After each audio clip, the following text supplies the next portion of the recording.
Your worship, we have an agenda before us. There are no changes unless, Could I have a mover and a seconder to adopt the agenda? Councillor Crossman, Councillor Butler. Donc, we'll do a show of hands. Donc, oui, c'est beau, motion carried. Conseiller Bourgeois, es-tu d'accord pour l'agenda? Le-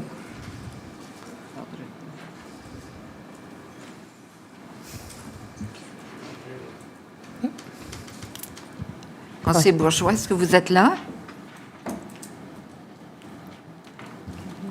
On ne vous entend pas. Ah, bonjour. Oui, bonjour Daniel. Donc, Madame Lagracia. OK. OK, merci. Next would be the adoption of the minutes for April 28th and May 26th. Merci. Could I have a mover and a seconder for the minutes? Conseiller Kingston and Conseiller Butler, merci. And we do a manual show of hands again. So, motion carried. Motion carried. Conseiller Bourgeois, vous avez pas de change.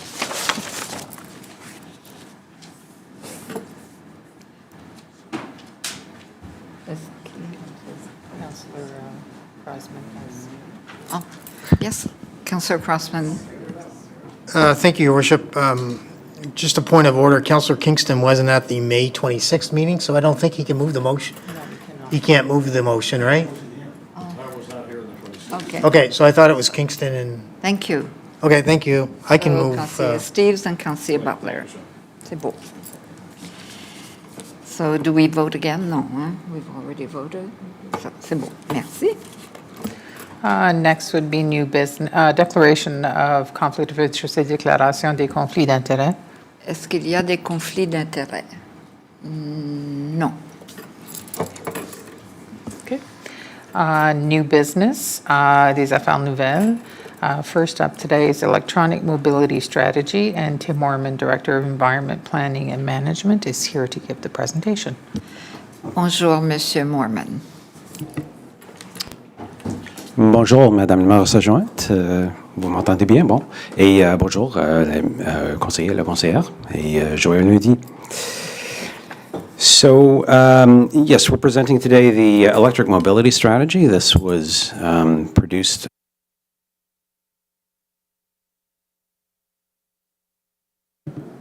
Can you hear me now? Good. Yes, produced last year and into this year. This is pursuant to, there we go. So this is a strategy to reduce greenhouse gas emissions by replacing primarily conventional internal combustion engine vehicle trip kilometers in the city of Moncton, replace them with electric modes. We did it pursuant to the Community Energy and Emissions Plan, which identified doing such a strategy as a priority measure. So the Community Energy and Emissions Plan from 2022 calls for this specifically. Transportation accounts for about 38%, depending on how you slice and dice our various emissions, about 38% of the greenhouse gas emissions originating in the city of Moncton, again, primarily because of internal combustion car trips. So obviously a priority measure. So we got Dunsky Energy and Climate Advisors to put together this study for us over the course of last year and early this year. It included some online consultation in October of 2024 into early November, asking people in Moncton for their thoughts, what they thought about electric mobility, electric micromobility, and we'll get into some of the answers on that, what we heard shortly. And there we go, there's the direction. Community-wide zero-emission vehicle strategy. We chose to interpret and expand that scope to include things like electric micromobility. This speaks to some other directions in the Community Energy and Emissions Plan, but we saw an opportunity because there was enough overlap between the two topics and a lot of the similar questions. There was an opportunity for some efficiencies there, so we rolled them both into the same study. So the survey that we undertook through Let's Chat online in late October and early November of 2024, one of the key questions was to ask people, what do you see as the biggest obstacles to electric vehicle uptake and electric micromobility? Take a moment to make the distinction between the two. When we're talking about EVs, electric vehicles, we're talking about what you would understand as electric cars, electric trucks, road vehicles that use the street in the same way as conventional motor vehicles, conventional gasoline-powered motor vehicles, diesel vehicles. Conversely, electric micromobility relates to things like electric assist bicycles, scooters, these smaller devices that are not, that don't use the street in the same way. They're typically for a single passenger, they're much smaller, and they are essentially not road vehicles. So just making the distinction between those two categories, which we carried forward in the discussion online. So the biggest obstacles that respondents saw to electric vehicle uptake was access to public charging. You're usually going to charge your vehicle at home, but there is a need sometimes to be able to charge up your vehicle somewhere else. If you are away from home, if you're on a long trip, what have you. And this was seen as one of the biggest obstacles. The cost of public charging was cited, and the affordability, generally meaning the upfront cost of electric vehicles. They typically sell at a premium to a comparable internal combustion vehicle. And so that was identified as one of the top three obstacles there. Also, just the availability of the vehicles has been an issue. Questions about having charging at home and support programs. Meanwhile, when we're talking about electric micromobility, so scooters and things like that, the two biggest obstacles that were cited were well-designed routes and safe routes. These kind of overlap, actually. Well-designed routes take you to where you want to go easily, and safe routes are the routes that you feel safe and don't feel that you're going to be injured or killed using them. And the third biggest obstacle was parking, where to put those electric vehicles when you arrive at your destination, somewhere secure to lock them to, somewhere that they will be out of the elements, where you don't have to worry about them being stolen. So those are the top three. Also questions of weather and terrain. Generally a sense of car culture, generally a sense that cars are considered dominant, and people not using them are very much in the minority for now. The affordability of the devices was also an issue, and just generally accessibility and comfort. So this kind of gave us a picture of what people saw as the biggest problems, the biggest obstacles, and where we should concentrate our efforts in terms of improving electric mobility uptake. And so the biggest recommendations, the main recommendations that come out of the report are, first of all, in the domain of regulations, reviewing of bylaws to ensure access and safety for e-bike users, as well as for e-micromobility. So this is generally about things like building into bylaws requirements for storage and locking parking facilities, things like that. And just generally looking at our bylaws to ensure that our regulations on the use of roads and other bylaws applicable in the city properly address these devices, because right now they exist in somewhat of a gray area. They're not directly spoken to for the most part by municipal bylaws. And they also talked about things like siting and design guidelines for public chargers if the city is going to install electric mobility or electric vehicle chargers, or to require them in new development. We want to make sure that they are designed in a way that they are easy to use, that they are accessible, that they are convenient for the users.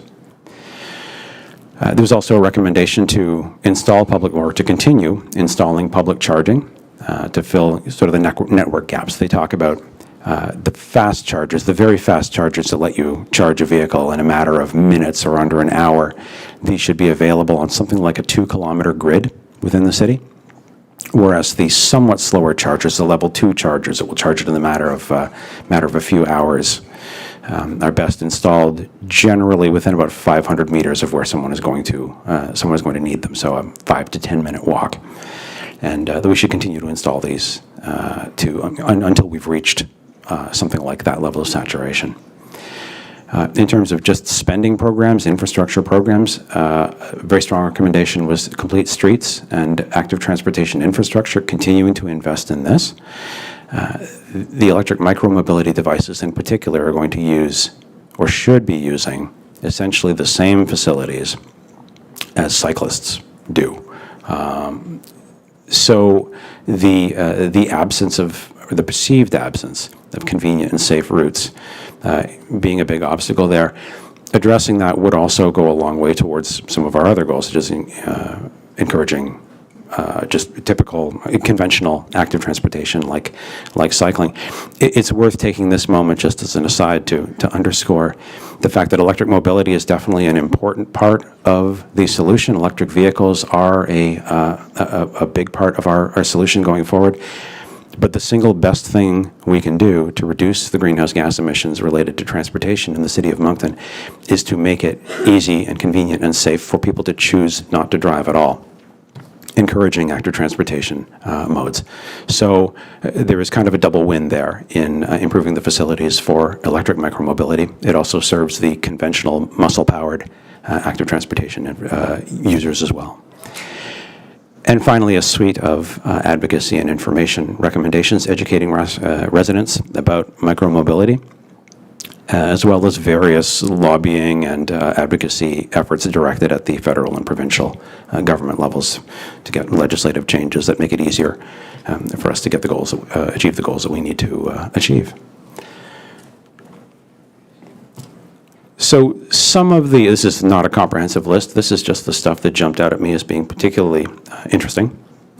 The electric vehicle fleet in New Brunswick has nearly doubled every year since 2021.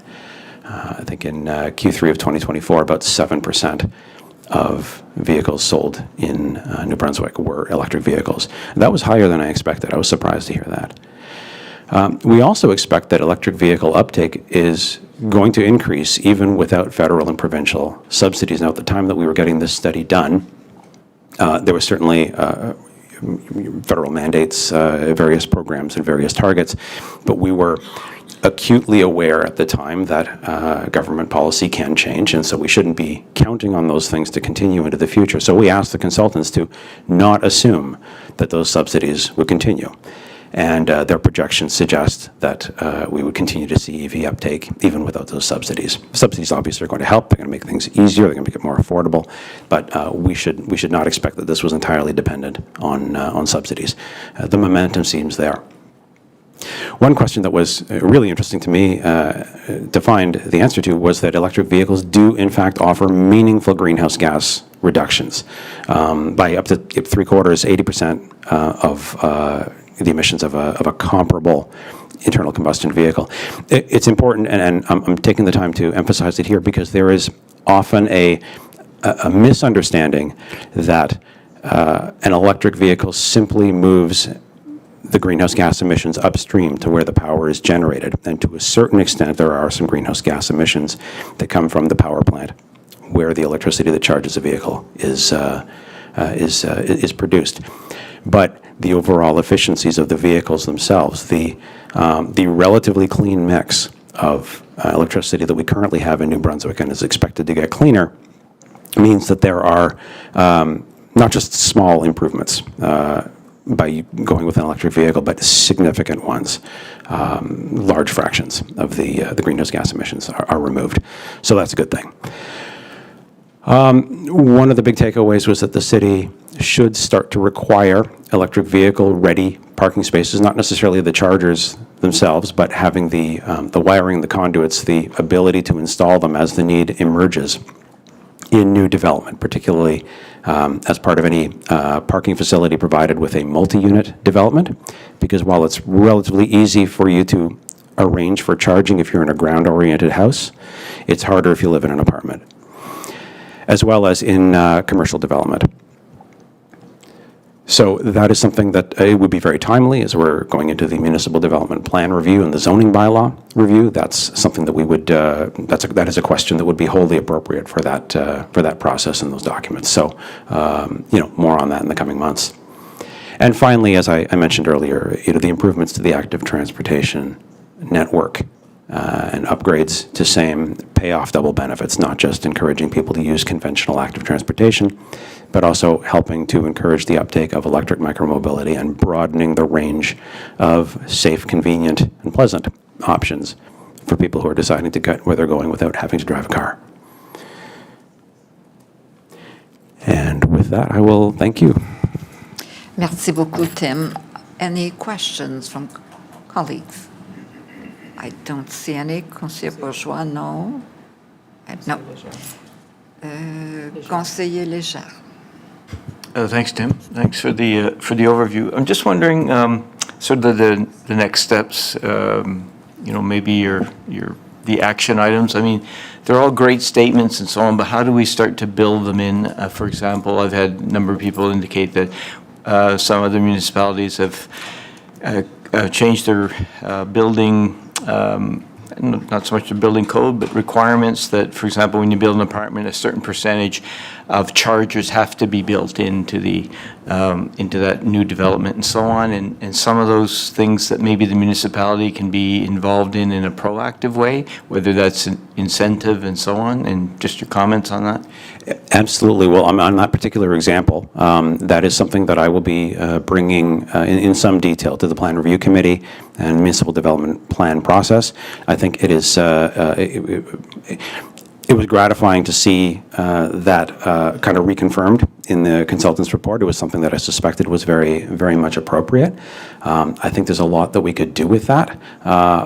When we're talking about multi-unit development, when parking is provided, arranging for a certain amount of it to have to be EV ready is something that only makes sense. Over time, we're going to have more and more electric vehicles. They are going to make up more and more of the fleet, and we should not assume that they're all going to be in ground-oriented houses. So that's something that we'll be looking into in much more detail. When it comes to commercial development, the recommendation was to have 20 to 40% of the parking spaces be EV ready. I think that there's a bit of nuance that can be applied to that. I would suggest that when we are talking about large regional draws that are drawing people from well outside of Moncton and coming a long distance, I think it would almost be more important to ensure that those have some, not that it's not important elsewhere, but it'd be more important to ensure that they have some electric vehicle charging ability to help encourage people who might have range anxiety or return anxiety living farther afield to know that if they come to Moncton to shop or to do business or what have you, that there are opportunities here for them to charge their vehicles. So there's a lot of kind of thought to get into, a lot of detail to get into. This study was a very high level and lean study. We wanted to, first and foremost, get somebody to tell us what is known about this new area of public policy, and then from there we can drill down into the details of it, and look forward to doing so. Okay, it sounds good. Another thought too would be when we are looking at a new subdivision, why couldn't there be a requirement of having designated charging stations built in that development as a requirement, similar to our streets and so on? So maybe something that could be looked at as well to sort of facilitate it. And then lastly, I think our commitment as a city to install chargers in all our facilities, Coliseum, for example, places, Avenir Center. I don't know if we have them yet at the Avenir Center. Don't know. Anyway, those are things, and maybe that's what I mean about action items is maybe, understanding what the landscape is and then having proactive ways that we encourage this to happen, because a lot of it will happen on its own, but it will be a lot slower than if we have a purpose. So, thank you. Merci. Merci, conseiller Léger. Excellente question. Conseiller Bourgeois. C'est bon. Entendez? Oui. Allô? Oui, on t'entend, on te voit, Daniel. Merci. J'ai deux questions. La première, c'est ma préoccupation exprimée par plusieurs citoyens, dont deux personnes en mobilité réduite. Qu'est-ce qu'on peut faire pour empêcher les e-bikes de circuler sur les trottoirs et, tout aussi pire, de stationner lorsqu'ils ont fini leur e-bike sur les trottoirs. Les personnes à mobilité réduite, surtout les personnes qui ont des fauteuils roulants, des chaises roulantes, sont capables de se lever pour déplacer le e-bike à côté. Alors, qu'est-ce qu'ils font? Ils ne peuvent pas faire le tour avec leur fauteuil roulant. Comment est-ce qu'on fait pour empêcher ça ou charger des amendes? Je sais pas. Enfin, c'est une bonne question, Monsieur le conseiller. Nous menons en ce moment encore de travail, un groupe interdépartemental pour s'adresser à la question, carrément sur cette question. Également, on prévoit qu'il y aura un arrêté présenté au Conseil dans les semaines à venir qui commencera à adresser ces questions. C'était au-delà de la portée de cette étude ici. On finit avec cette étude juste en disant qu'on devrait dévouer de l'attention à cette question. Donc, il y a de plus à venir. OK, donc ça va venir plus tard. Merci. Ma deuxième question, c'est est-ce que les consultants qui ont mené l'étude, la réflexion, est-ce que le personnel a déjà songé à, excusez-moi, disons que tout le monde, c'est une chose de louer des e-bikes, c'est une autre chose que les gens vont peut-être commencer à s'en acheter de plus en plus pour conduire jusqu'au centre-ville. Est-ce qu'il y a des stationnements qui accommodent ces vélos électriques-là ou comment est-ce qu'on peut faciliter ce stationnement de ces, non seulement des e-bikes, mais des bicyclettes aussi en général? Quand j'étais à Malmö, Suède et à Copenhague au Danemark, il y a 3 ans pour une conférence sur les méthodes d'assainir le climat, il y avait des stationnements complets, à peu près 100 mètres, 60 mètres, 2 ou 3 en ville, où c'était juste des vélos ou des bicyclettes électriques pourraient aussi stationner. Est-ce qu'on envisage ça dans le plan, le comité de révision du plan, ou comment vous voyez ça? Enfin, c'est sûr que c'est quelque chose que moi je vais amener à la table pendant qu'on discute du plan municipal. Ce que vous décrivez, j'ai vu la même chose lorsque j'ai étudié à Danemark. En Scandinavie, on accommode les vélos et tout cela bien mieux qu'on le fait en Amérique du Nord. Et c'est un changement qui est on devrait bien le faire, on devrait bien l'accélérer. Donc, la question, non pas seulement pour les vélos conventionnels, parce qu'il y a des améliorations que nous pourrons faire dès aujourd'hui en améliorant les facilités qui sont disponibles pour de tels véhicules, mais aussi pour, je vais appeler la diversité de formes de différentes véhicules, soit de vélo, soit de micromobilité. Ils n'ont pas la même taille, la même forme qu'un vélo. Un e-bike, on peut l'attacher dans la même bike rack qu'un vélo conventionnel. Mais de plus en plus, on voit, par exemple, les backfeeds, comme on a ici dans le foyer du centre-ville, des gros vélos qui sont conçus pour amener des grosses charges, c'est l'épicerie ou quoi que ce soit, qui ne vont pas facilement dans un tel emplacement. Et ceci sera, on fera face au même enjeu lorsqu'on parle d'un e-cargo bike ou quoi que ce soit. Donc, ce sera une question à investiguer, à voir à quel point on devrait les exiger, on a besoin de combien, tout comme les questions que nous posons déjà en décidant combien de stationnements pour les voitures, est-ce qu'on devrait exiger combien de stationnements pour les vélos. C'est juste une autre forme de mobilité il va falloir se poser les questions. Excellent, parce que c'est pas juste de prévoir pour les nouveaux quartiers, ça c'est passé. C'est aussi qu'est-ce qu'on fait avec par exemple, les centres-villes ou les parcs industriels où il y aurait beaucoup de personnes qui voudraient servir de leur vélo, mais ils doivent l'entrer à l'intérieur du bâtiment pour se faire voler. Mais si s'il y avait un terrain de stationnement qui serait bien gardé pour les vélos, pour les e-bikes, surtout au centre-ville, ça ferait du sens. Merci de le considérer. Merci, Madame la maire. Merci beaucoup, Daniel. Conseiller Kingston. Merci, Madame Mattis. Thank you, Tim. The e-scooter, the e-bike, the scooter category I find interesting, Tim, because as we travel around the city more and more, we see the drop-off zones. It's through the app. They're all over the place. Very simple to get through the app to pick up and continue and leave. Helmets are not required at this time, I don't think, but that's under discussion by council, I believe, on the bylaw side. But do you anticipate an explosion of use on the scooter side? And I guess the B part would be they're often on the Riverfront Trail, and they're very silent, as you know, and they fly by it. I think they can do it at a max of 30 kilometers per hour. So they are moving at a clip. Helmetless drivers, of course, with no bells or whistles on there either. So it's a safety issue combined with that. But I anticipate an explosion in the use of that, and I wonder if you feel the same way.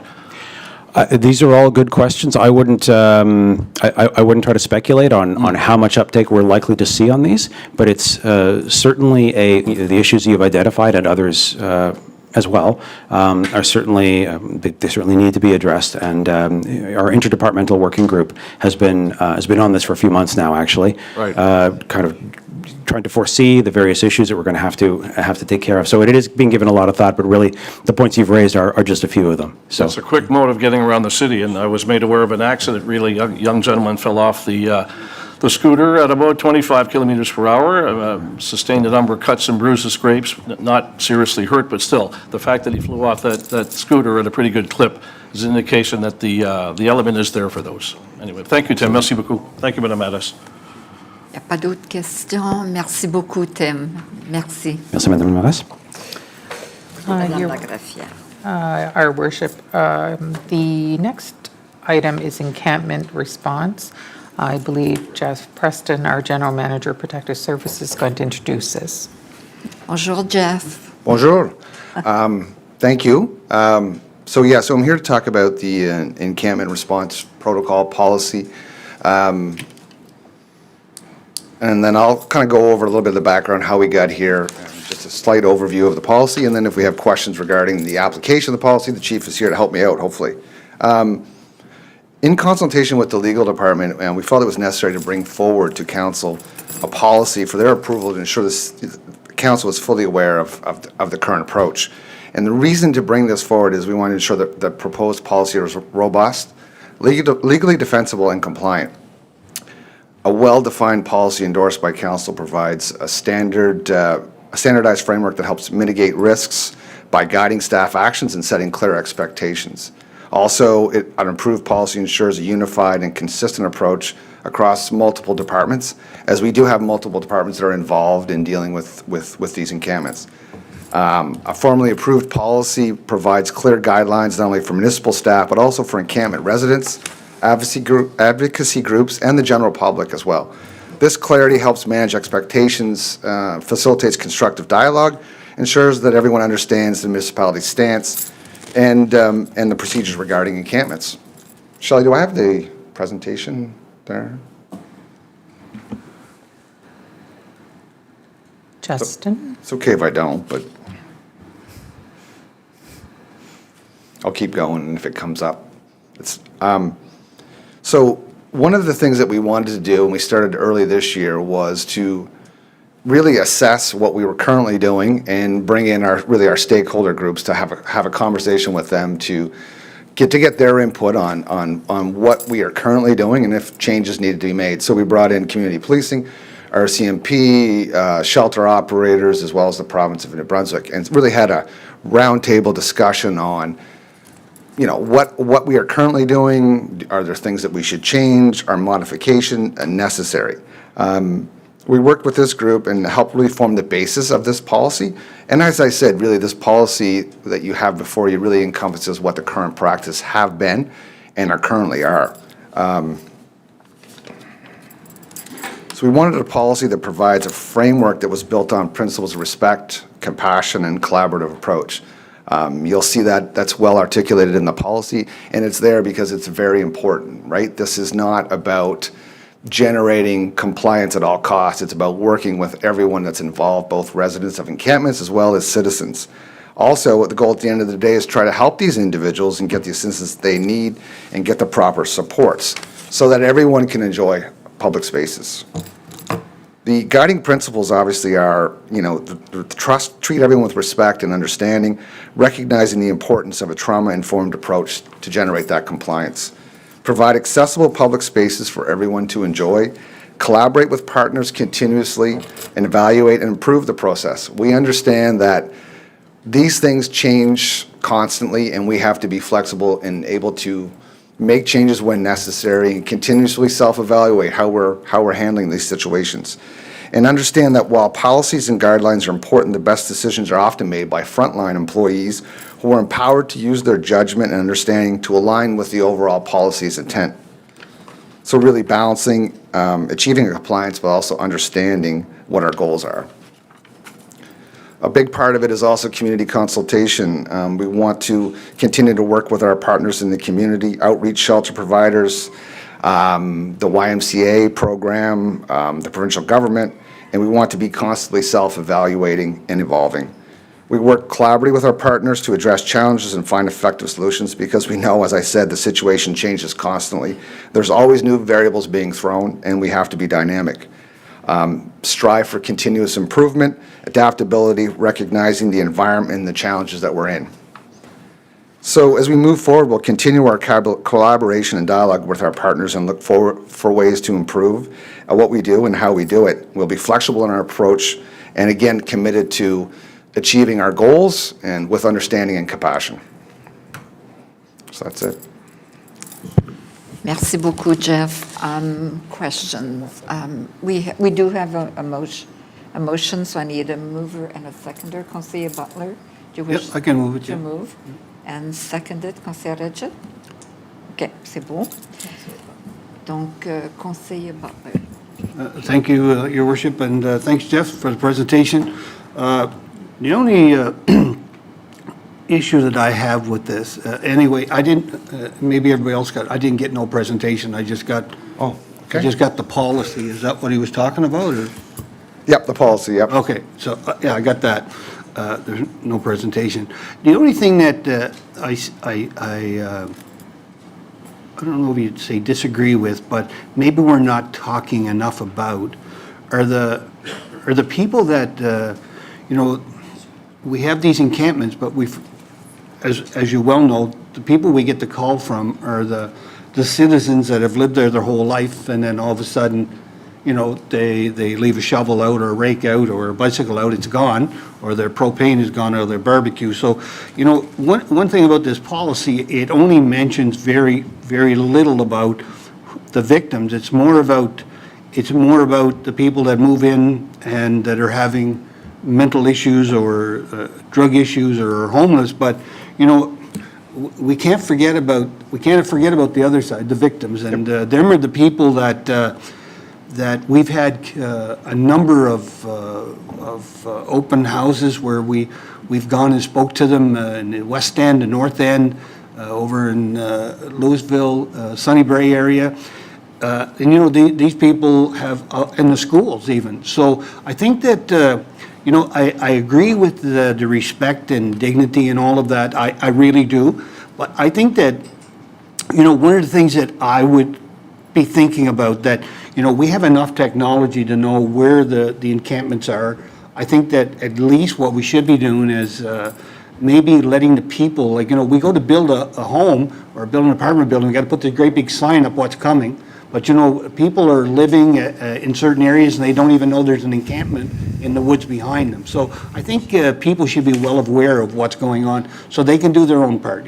If you don't know there's something going on, you're not going to lock your door, you're not going to lock your shed or your car. So I think, I really wish that there was just if we have this for encampments, maybe we should have some type of policy of how we treat the victims of what's happening around them, because they really are affected. I can remember a couple of years ago in the West End, I think it was Councillor Legier and Councillor Bourgeois that put that together, and people were really, really, really upset. So anyway, just your views, maybe have some Yeah, so just on the whole policy, this policy is really about the response to the encampments. And what we've seen in legislation across the country being challenged from different angles is in consultation with the legal department, is about formulating a response protocol that we feel is defensible. And one of the things, all the key elements that are in here are really those things that we've seen from across the country about the best practices, both from a legal perspective and operational. They're incorporated in there. And the comment in there about the public spaces are for everyone, I know that's not, that's a broad-based comment, but that's really what it is, because people have different views. I mean, you look across the country, people have different views about public spaces and whether or not encampments should be allowed in them. We, to this point, have taken the position that they should not be. So that's a fine line to walk, and that's why it's not in there to that part of it. But as far as the victims or residents should assume that there are encampments around and they need to keep everything locked, because, I mean, there is a lot of activity in the city. There's no bones about that. I mean, the chief may want to comment to some aspect of it, but, yeah, so that's why it's not in this policy. This policy is specific to the response to the encampments. Yeah, but when we look at that then, Jeff, then maybe, the rest of the country's got it wrong, if that's all they're talking about. In fairness to your committee for putting it together, it's the same one that's across Canada. But the point being is that we're still not dealing with the people. So if you have an encampment and you don't get no complaints, we really don't even know it's there. I guess for garbage-wise, you see people that maybe sometimes it's on private property or whatever, but we still go back to the victims or the residents, that are near that all of a sudden, for years and years they've lived there and nothing has happened, and all of a sudden every morning they go out, there's something missing. I think there's, we have to be able to go into the neighborhoods, I think, and explain to them before it gets out of hand what we're doing for them. Like, we're doing a lot for the people that have all the issues, but we're not, it doesn't seem like we're trying to get ahead of what's happening in a neighborhood. Well, I mean, I think we're fairly aggressive in our approach in dealing with encampments. And, encampment residents aren't happy when they get the 24-hour or 48-hour notice to vacate. And we have obviously some interactions that don't always go well. But we do try to stay on it, fairly active. And I mean, if you were to look at the kind of heat map of where a majority of encampments and the calls to service are, they are predominantly in the downtown area where people just set up on someone's front corner of their lawn. I mean, there are some in the suburbs, but the majority are in the downtown core. And those are active, and we stay on them as quickly as we can before people get entrenched, right? Yeah, listen, this is certainly not on staff. I'm just saying that, the residents are the ones that complain, and they're the ones that are victimized when you're onto, I've spoken here before about this, when you're addicted to drugs and you don't work, nobody gives you drugs. You have to steal to get something to be able to sell to somebody to get money to do your thing, right? They're chasing that high.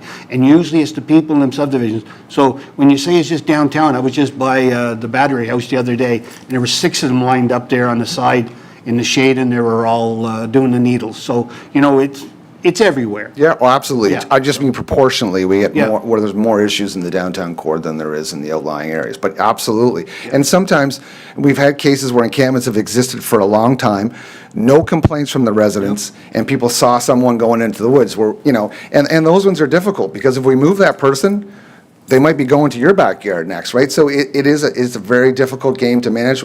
The big solution to this is housing and all those things that we talked about in previous conversations about upstream, finding the addiction services, the mental health services. That's the real solution. We're dealing with the symptoms of all these things, right? Well, couldn't agree more. Anyway, thank you. Thank you, Worship. Merci, Conseiller Butler. Conseiller Richard. Merci, Mayor Asterio. Thanks, Jeff, for the explanation on the policy there. Under reporting, Yep. doesn't define when or how often council would be hearing updates. So it says that they'll be meeting weekly.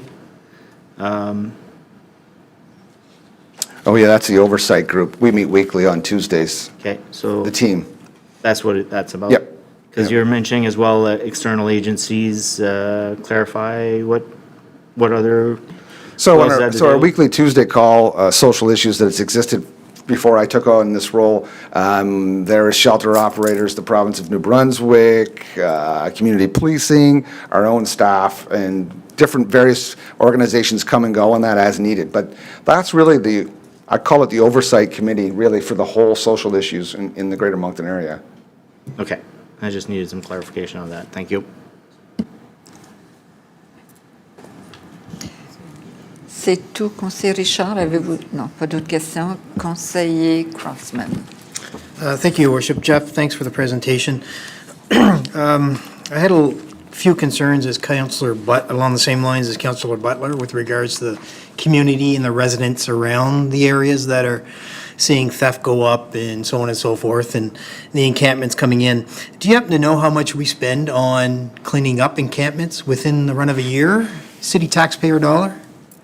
Yeah, I mean, I've seen it vary over the years, Councillor. I believe when the year that we had the mud shock and that large encampment, I think it went up upwards of 700,000, but somewhere in the vicinity of 400 to $500,000. Okay, that's what we spend on cleaning up? Yep. Okay, and do we know how much we spend per year on social issues, to your point of mental health addiction? Yeah, I don't have the number. I mean, it's upwards of 5. Like, Isabel, do you have an idea? Jacques would have a better idea, but we have put that together, and we can get that for council and provide them work with finance, and because that would be, at times we've included the money to Rising Tides, the 19 community officers, and the cleanup, and all of those programs, right? Right, the DMCI. Yep, the whole thing. Everything would be included, okay. Yep. It's just, that's all coming out of city budget. That's all. That's right. That's all taxpayers' money that's going Yep. into the system that's supporting that. Okay, good. You did mention throughout your report in the CRF, you talked about stakeholders. Yep. And you mentioned a few of them this afternoon at the mic. The province of New Brunswick, you did mention social development is involved with this as well, so that when they come back to council, they're under the same impression that council members are under on this policy? Yep, they've been made Okay. aware of. So they're our aware of position. this? Yep. Okay, perfect. So thank you for that. I just have a couple more questions. I guess one would be when you get on site of one of these campsites. I know over the weekend, or maybe it would have been Thursday or Friday, there was a posting on social media, which you can never guarantee is correct. But there was a huge encampment fire, is the way that it was listed on social media. Was that true? I'll let the chief speak to that, the guy Okay. with the stripes. Okay. And I do have a question for the chief as well when he gets to the mic. Madame la Mairesse Adjointe, Councillor Crosman. So we did get a number of fires this weekend, but wasn't a large encampment on fire. There was, one was a garbage bin and one was some brushes and all that was on fire. Okay, because the one that really got a lot of uptake with regards to the fire department as well was the one behind, I'm going to say, St. Hubert or somewhere in that area that seemed to be an encampment. And Correct. the response by the fire department was what was the focus. Correct. So are our trucks guaranteed to get on site? Are we able to actually put out fires that are started in encampments that could danger communities? How quick can we respond? So depending on how far it is in the woods or we would treat this as a grass fire or something like that. So we do have the backpacks and we do have hoses and pumps that we can get in the woods. So it really depends on the distance. Okay, and what about obstacles that our firefighters would be encountering as they go through this? I've heard of bear traps. I've heard of zip lines that are, at ankle level throughout all these encampments. Is any of this correct? How much of this information should we be sharing? So there is some, the bear trap was true. The bylaw officers found a bear trap there. There is some areas that they've, if you want to call booby trap their area, not just for firefighters, but for they're protecting their area. So we did find some case of that. So we are training our firefighters and bylaw officers to make sure that they're extra cautious when they do respond. And if there's any time they're in doubt, they call the RCMP for assistance. Okay, good. Thank you, Chief. I appreciate it. Those are my only questions for you. Jeff, just going through this, again, I just want to make sure the province of New Brunswick is involved in this because throughout the documents, I don't see PMB mentioned, but I just want to confirm that they are included. Yeah, our local rep from SD has been involved and aware of the policy. At the end of the day, it's up to every municipality to decide how they want to deal with these encampment responses. I don't think ours is identical to St. John or Fredericton's or others, right? So. Right. But yes. Okay, good. And continuous improvement. Councillor Richard took my question on reporting. Yep. So continuous improvement, you talk about it. How often are you going to be effective and feedback from stakeholders, as you outlined?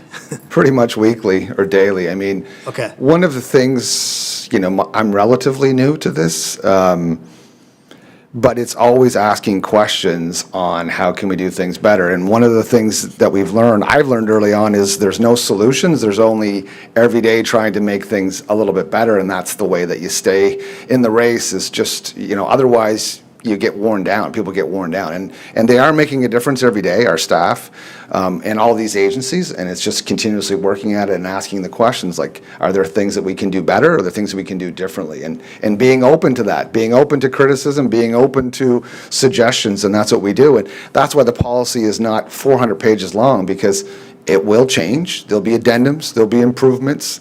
Council may decide, council may decide they're going to allow a encampment somewhere. I don't know. So that's why we're where we are. This is really a starting piece, a framework, as we called it, so. Okay. I only had two more questions. One, you just answered, that this is a living document. Yes. We can change this, we can modify this, depending on the situations we're in, similar to what COVID did to our housing industry, right? I mean, they're in our growth pattern. Yeah, and the beautiful thing about this is it comes back to council. If we make changes to the policy, it has to come back to council. So again, we'll have that dialogue of this very important issue that, to Councillor Butler's, affects every citizen in Moncton. This is a topic of conversation. We all know, I get it too, right? Everywhere I go. Yeah. So yeah, absolutely living document. And my only last question, and I'll close on this, is I know that I've asked for it, Councillor Bourgeois asked for it, the acting mayor has asked for this. We'd like to get a list of the nonprofits, exactly how much funding goes to the nonprofits, what their rules and responsibilities are, back to the city of Moncton. I don't want to micromanage this, but in the CRF, and I always print the CRF when I have questions, in the financial, we're talking about this spending money in the future, right, in possible budgets to support such a policy. So I'm asking that again, I'm going to go on record again to ask, how do we get that information so the council can understand exactly what's going on that affects this policy through the nonprofits? Yeah, I believe that it was a couple of council, maybe a public session of council ago, or maybe it was committee of the whole, myself and Isabel LeBlanc. We're going to work through that with Vince Marola. It's not an easy task to go through all of those, but I think that it's important to have that snapshot of how this all works, because I think it is quite complex. Probably one of the reasons why sometimes there are issues, because of that complexity, right, of all those intertwined agencies. Okay, I'd like to see that. So I don't want to put a time frame on it. You say it's complex, but do you think we'll get it before fall? Isabel, do maybe you have any October? comment, Isabel? The only reason why I'm asking, Isabel, is because we keep talking about this, but we have no hard evidence to support. Yeah, so we've had two requests. One is a list as to what you're asking for. The other one, which is the complex part, is the how everything speaks to others. And so that is a little more complicated, because some services offer things to many organizations. And anyway, so it's a little complex to get that organogram done, but a list with who are they, what do they do, the who, what, when, where, why, and how much funding they get from the city, that we can get relatively quickly. So I would say, we'll see if Vincent is on vacation, but we can get that certainly in the next 2-3 weeks for sure. Okay, good. Thank you, Your Worship. Merci, Conseiller Crossman, Conseiller Redjet. Merci, Madame la Mairesse Adjointe. My question, or I was looking at the tolerance and prioritization, Jeff, and I understand indicating that a compassionate and flexible approach may be taken in less visible locations, and that makes sense. Obviously, the visible ones are the ones we hear about and that we need to have more action on. But I'm just wondering if there is a protocol. The concerns for fires and garbage and danger and that sort of thing have already been brought up by other councillors. And is there a protocol in place in order to know when the intervention needs to come? Because I understand having a policy like that makes sense. Be flexible, be compassionate. And I agree, if there's two people out in the vision lands getting along and not doing drugs and they're just managing somehow, it's very inoffensive to most people. But it would seem that longer people stay in the woods and establish themselves there, they need access to making their own food, so then they're having fires, or they need it for heat in the winter or whatever. So there's always these dangers in that way. But then let's talk about the garbage and the sewage, like it's just happening as we go forward. So is there a protocol that once you've identified a camp area, like do you have a map or something, and you go, we've been there on the 4th of July, and we need someone to go back there on the 27th of July because it's been 3 weeks or something like that. I'm just wondering if that's a type of detail that you would go into, or is that something that could be recommended? Thank you, Councillor Edgett. So yeah, absolutely. We do have, that Tuesday morning, we do review the map. Right. So again, this is, the only ones that we map out is the ones we know. So anytime we get a complaint or a bylaw officer notices an encampment, they document it. And while they're there, they're going to assess. If they see evidence of a fire, then that's going to put it in a priority to clean up, or if they see propane tanks or stuff like that. And depends where it is and the complainant. We'll always give them some time. So at the very minimum, if it's immediate life in a situation, they have to clean it right away. But most of the time, we're going to give them at least 24 hours to clean it up. But yeah, every time it is mapped and it's dated from the time was noticed and the time was cleaned up. And then we have at the very least 3 times a week we do clean up the sites, and we keep track of all the sites. Yeah, okay. And, a lot of the biggest fears is forest fires. I mean, we're so fortunate that we're not dealing with what we have to deal with others out west, but it's still a fear we all have, and we have so many forests around us. And the Reconnect, so there's some sites that we're not aware of because Reconnect knows them. So there was an education program for them to say, listen, here are the consequences. And they actually had a fire extinguisher program. They were donating fire extinguisher to these folks. So Reconnect is reaching out and educating, but there's still, unfortunately, some fires there. So we're trying to be diligent on that. Yes, I always have a problem with us offering support, like the support to be in the encampment. I was never in favor of the encampment that we did support in the beginning. And providing a fire extinguisher is a safety measure, and yes, we should probably do that. But when we start providing more services, providing water and porta potties and all this sort of thing, well then I think we're taking away our energies that we should be focusing on exactly what we are good at, is getting people housing, getting people the services they need, finding out why they're there, and getting them out of there. And so I hope we're not headed down that road. So just so we're clear, we're not giving it's the Okay. Reconnect outreach. It's the YMCA that's doing all those initiatives. Our number one intervention is always recommending to go to the hub Right. and then getting resources. Yeah. And whenever if there's a citizen that requests them moved, we collaborate with the RCMP and they are moved and it's clean. If a citizen says, I don't want them on my land, then that's gone. right away. Yeah. And if they're on our land, public property, then that's the same process. So Okay. it just sometimes private property said, no, it doesn't matter to me, then we're limited to what we can do. And I'm sure in my mind, there's over 700 people out on the streets.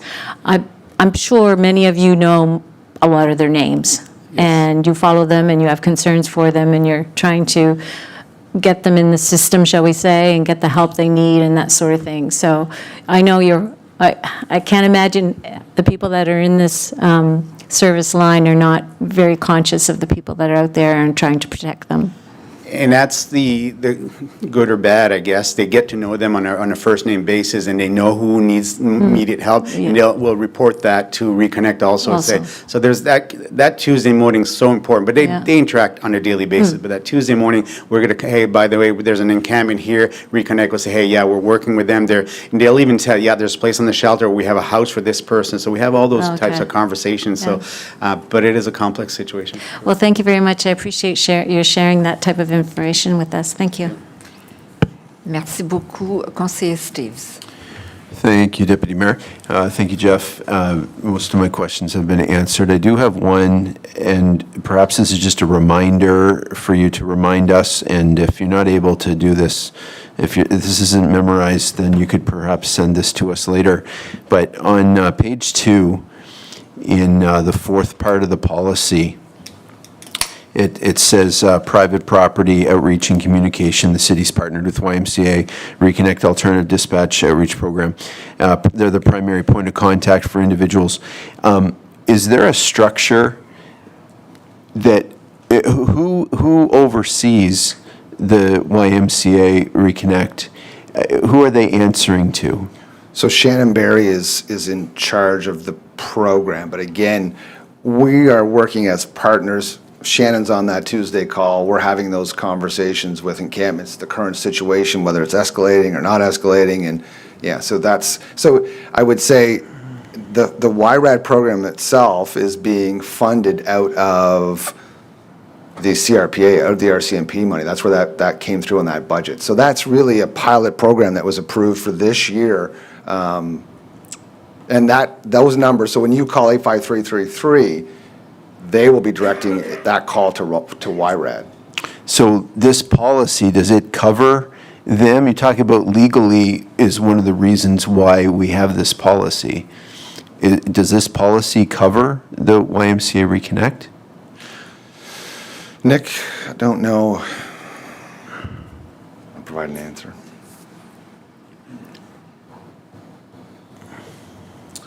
Thank you. No, I mean, the policy applies to city administration. That's the purpose of it, to define what our roles and responsibilities are and to outline the process. And then those other stakeholders would be just part of that process, but it doesn't bind them in any way. Okay, so the city's moving it to YMCA Reconnect to deal with. So bylaw officers, when do they don't go on site anymore? No, I would say majority of times bylaw officers are on site for the majority of those calls. It's just sometimes those calls, depending on the situation, may get redirected to YRAD, or bylaw may show up and say, we're also going to call YRAD on the scene. So we're going to give the notice, and we're also going to bring, because YRAD is really the person that's going to help them in the outreach side. Go to the hub. Here's a number you can call. These are so they're the ones that are starting that whole intake process with these individuals, right? So that's their role in it. For instance, sometimes we'll get phone calls if someone on the street may look in distress. It may not be a 911 call per se, and what we're working towards is trying to get YRAD to respond to some of those calls, so that you see that person that looks somewhat in distress, so they're showing up and asking the person, what can we do for it, instead of sending a fire truck and an ambulance and the RCMP if it's not needed, right? So I guess ultimately then what I'm saying is, if this is a reboot and we're refreshing the policy, would it be wise to have some sort of structure or an additional appendix to this, that what if somebody on the Reconnect team does something wrong that the city wouldn't have approved of? Isn't that what this policy is preparing for? Is legally, I keep hearing the word legally, what if something goes wrong in the pecking order of doing this with the wonderful respect and all of the words that are being used here? What if that doesn't happen? Ultimately, we're responsible for what our bylaw officers are involved in, and the policy is to outline their interaction and how we're going to deal with the encampment. I see the YRAD program as a co-piece to it, not them leading necessarily. I mean, I'll be on, well, the chief already alluded to it. I mean, there's encampments that we're not aware of.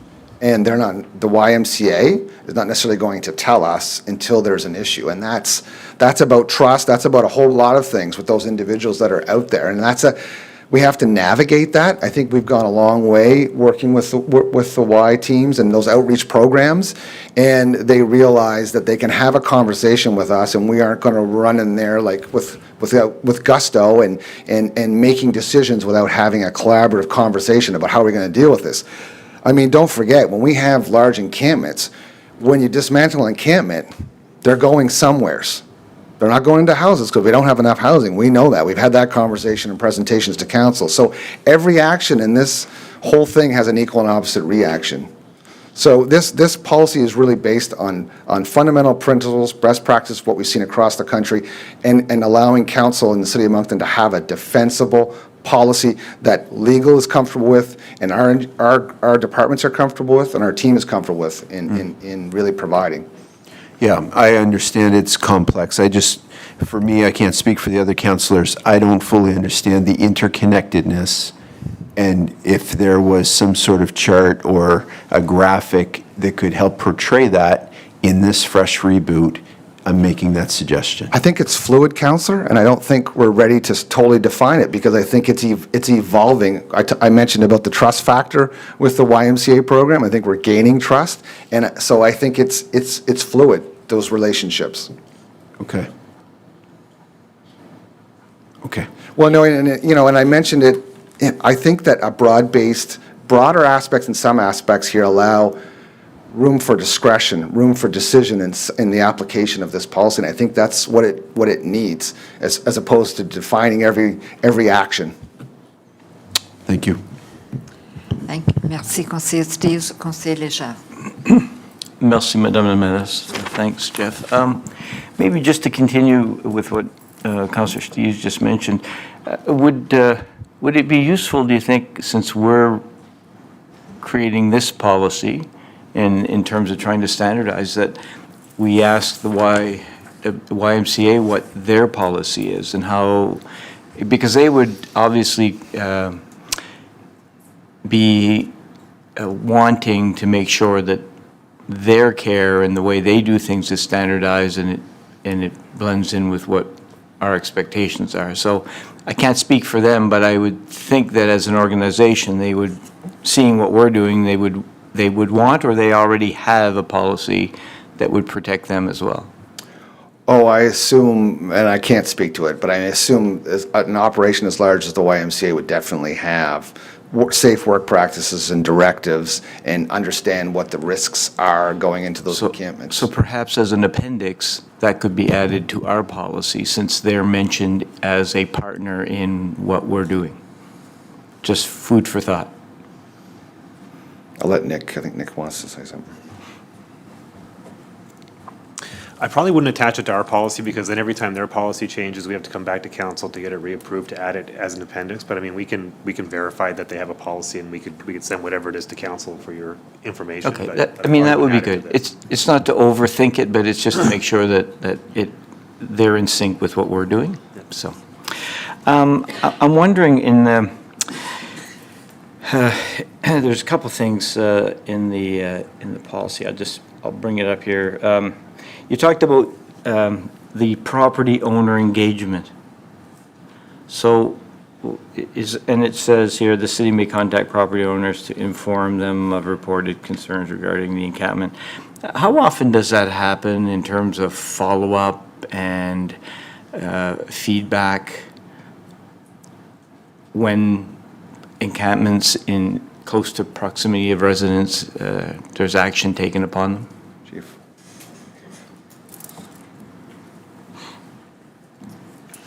Thank you, Councilor Leger. So if I understand the question is, so once we've cleaned up, how often do we contact the homeowner saying the complainant? That's an area where we're struggling. Our software currently is not giving us that flexibility or that it's not as easy as it might seem, so, to contact. So it's automated right now, but for us to get a notice to say, hey, by the way, can you contact these folks after? Because sometimes it's a different crew. The crew that identified it and went to do the initial inspection might be 2 days after when it's cleaned up. So there's a little bit of a software issue. So, so with the, and I appreciate the policy, and I appreciate the effort, and I do really appreciate everything that bylaw is doing and how all of this is happening. So how can we then, what is needed in order to be able to, within the next 6 months, have some true ability to give feedback and to close the loop?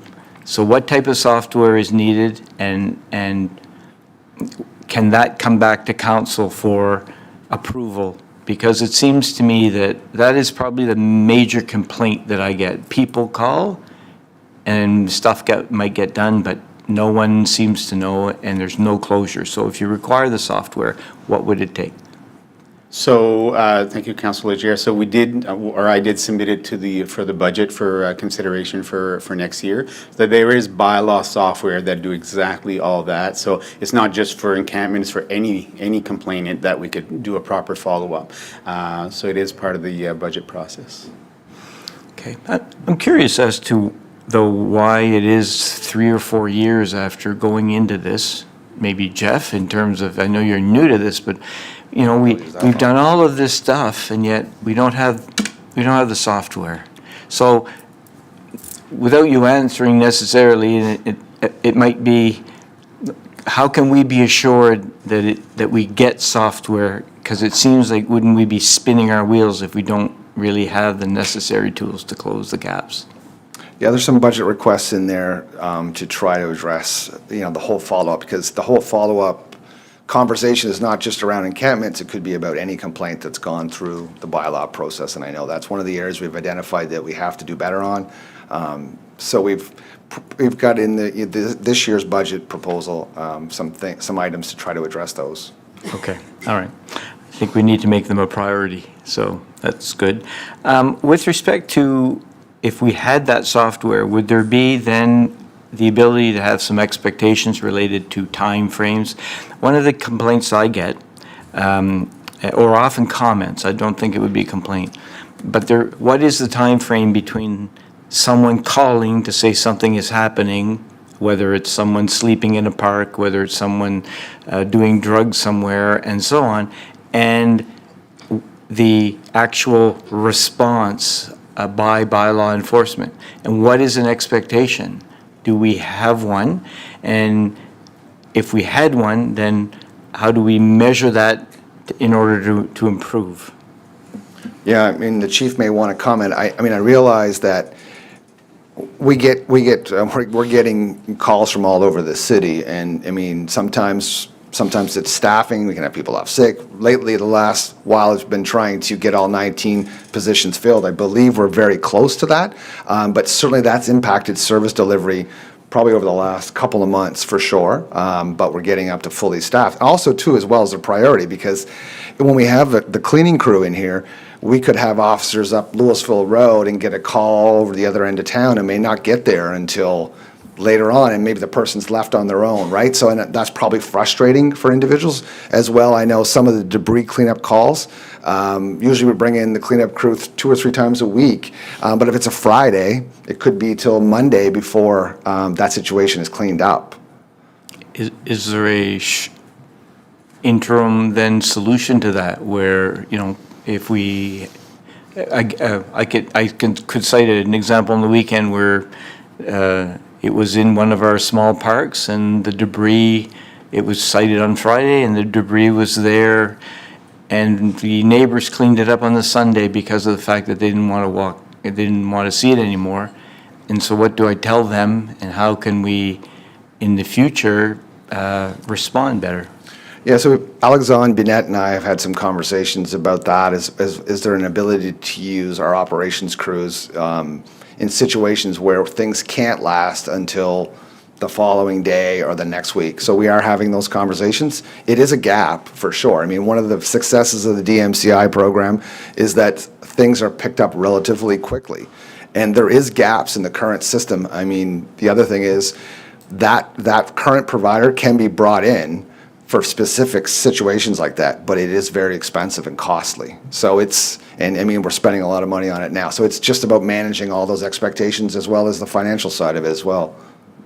Okay.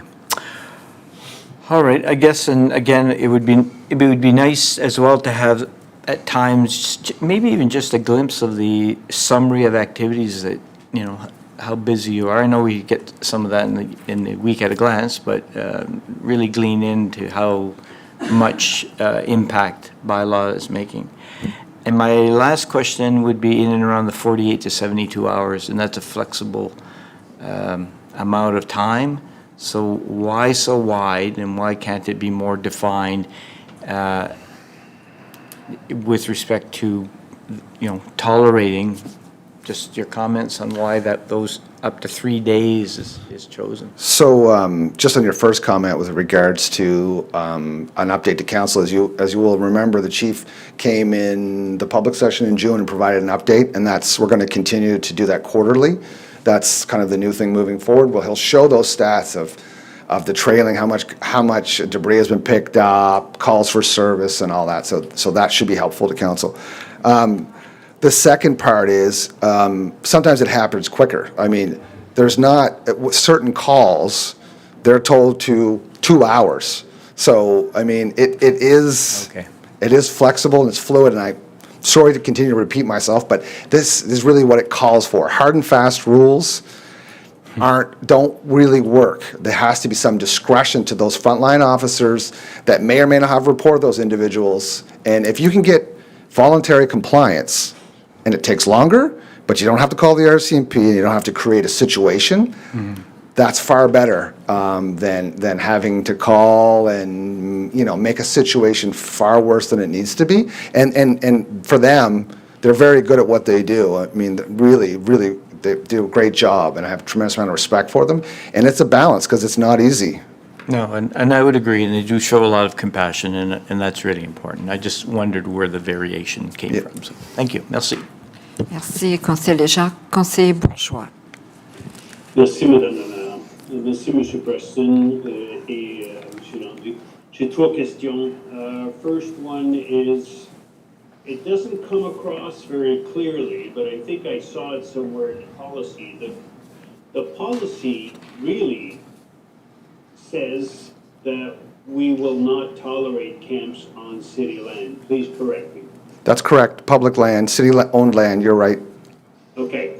It doesn't come across that way. It comes across as a way to, how do I say this, attack the camps that do establish on city lands, right? So the head statement should read, no camps allowed. And then, well, whenever there is somebody who does speeding, well, then there is a process of stopping that person and arresting them and taking them to court and giving them a fine and whatever, etc. I'm just doing it parallel. I'm not saying we should fine the people, but it doesn't come across, and I think that should have more of a priority presence in the policy. We have to state very clearly, for me, I get it, it's a policy that guides administrative procedures. I really don't care as much about how you guys and girls do your job as I want the citizens to know that we are tackling this issue by refusing camps. And here's the policy that says we refuse camps. If a camp is set on policy on city land, then this is how we are going to deal with it. But the intent of the policy is to disallow, get rid of camps. And that does not come across as what the objective is. The results for the citizens and the city council, this is what I'm looking for. I'm not looking at the process, I'm looking at the product, and the product would be a reduction over time of camps, a reduction also over time of the homeless people that do require alternatives such as camps. But you know what I mean? The big ticket message of this policy, to me, is put on the back burner rather than the front burner. Thank you, Councillor. So criteria for action on page 3, the first statement says encampments in public spaces owned by the city of Moncton will not be permitted. That line could be moved to the purpose statement. Nick, don't know what your position on that, but that may address those concerns. If that's the will of council, certainly can modify that and put it in the preamble statement. That's probably best, yes. It's gotta hit, it's gotta be clear to our citizens and to everybody involved in this that that's the ultimate goal. Now, that said, there will be camps, just like there will be speeding, even if there's signs that says don't go over 50 kilometers an hour. Okay, so if you can consider that by the time it gets to the public, I would appreciate that. I think that has to be the message. From a council policy, if it was an administrative policy, that's fine. You guys and girls figure out the best way to do that job. But from a public policy to the citizens, the big ticket item must be a front burner, no camps allowed. Thank you. The other question then, policy targets, results that we hope for, that we can measure so that this policy does make a difference. And the only criteria I just mentioned, that the two of them, one is that there would be a reduction in camps over time. Otherwise, we have a policy that doesn't really prevent camps and just basically solves them whenever there's got to be a better proactive strategy. So what would be the results that we are trying to see, that we can measure and that we can determine in 2-3 years that this policy works? I didn't find that in the policy. Yeah, no, I think definitely one metric is, the reduction of encampments. Although, again, as you mentioned, there's a lot of those variables that we don't control, right? The influx of individuals that aren't housed into Moncton. I think for me personally, is driving by Victoria Park and places like that and not seeing encampments. I think for us, that is one of the biggest benchmarks that we see, is that we've been fairly successful in maintaining the public spaces to the current state. Obviously, sometimes people sneak into places where we, don't always see, but for the most part, when I drive around the city and I see citizens enjoying these public spaces, and we've had tremendous uptake over the last couple of years of our public spaces, and to me, that's success. Whatever it is, I think it behooves us to say not only here's the process that we're going to do, but there's also preventative measures. I'm not sure that can be, but I would hope for, but also that we can measure the success of this policy. Let's say you show up to council in July of next year, and you'll say, in the previous year, we had 22 camps. We dismantled 19 of them. By the time we got to the last 3,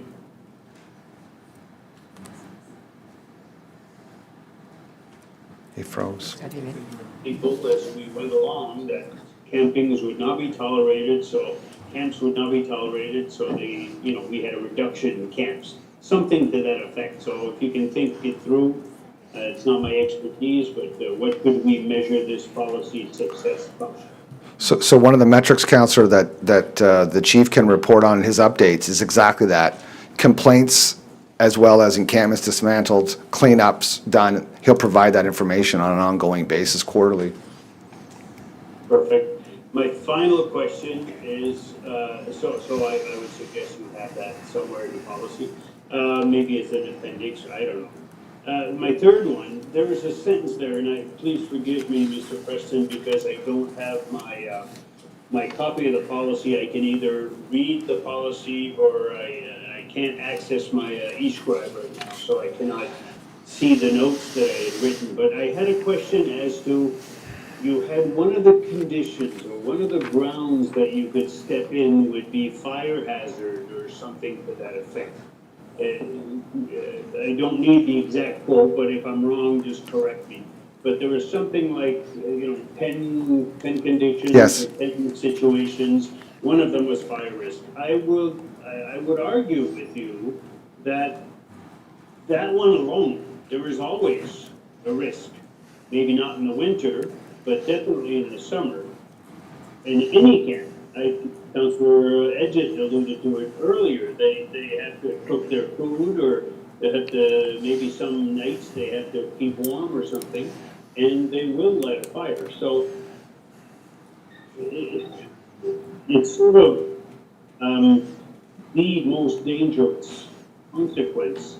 Secondly would be they have to steal from somebody's backyard to feed their drugs or to build their fires with propane tanks or whatever it is. But the question to me is, how do we prevent the risk of fire? And if we can, any and all interventions are justified, right? Because there will be a fire risk. Yes, so any encampment that we become aware of, either through a complaint process of our own or of our own being out there and become aware, will be dismantled at some point. It may change priority based on those conditions that are there, but yes, it will be dismantled at some point. Yes, but the fire risk will always be there. So is there any way we can prevent fires from being lit on camp? Not that I'm aware of.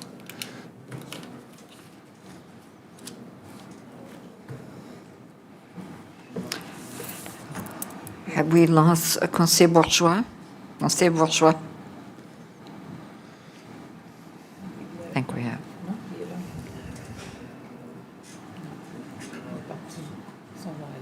Il est là? Non. OK. Est-ce que je continue avec les questions?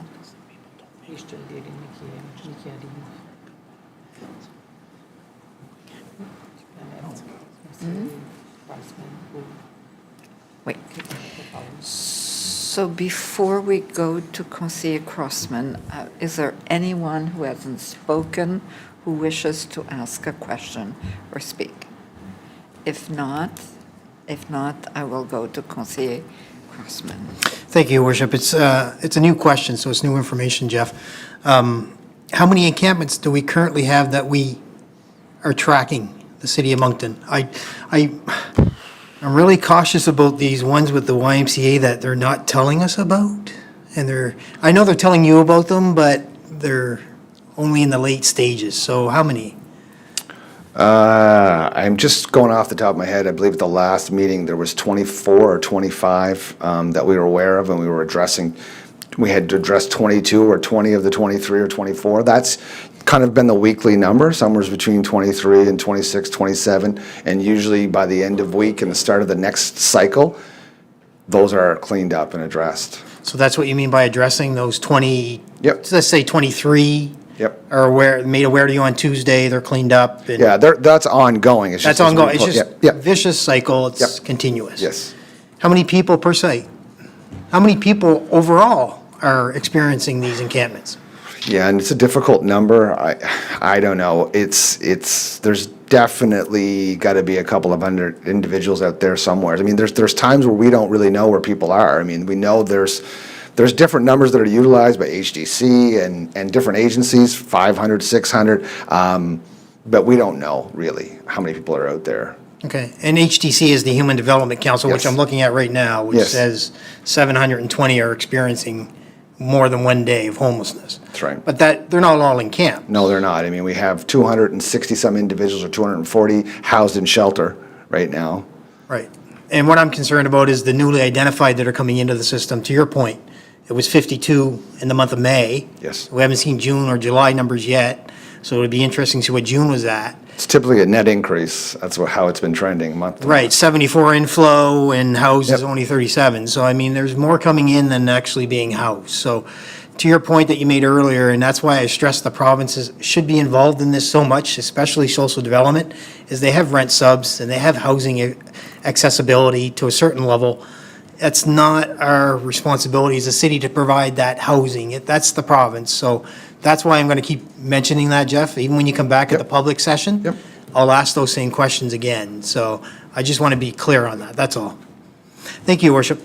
Merci. Have we lost Conseiller Bourgeois? We have. Okay, so we do have a motion that's been moved and seconded. Merci beaucoup, Jeff. Merci. So we'll go to an electronic vote. Is that correct? Okay. Merci.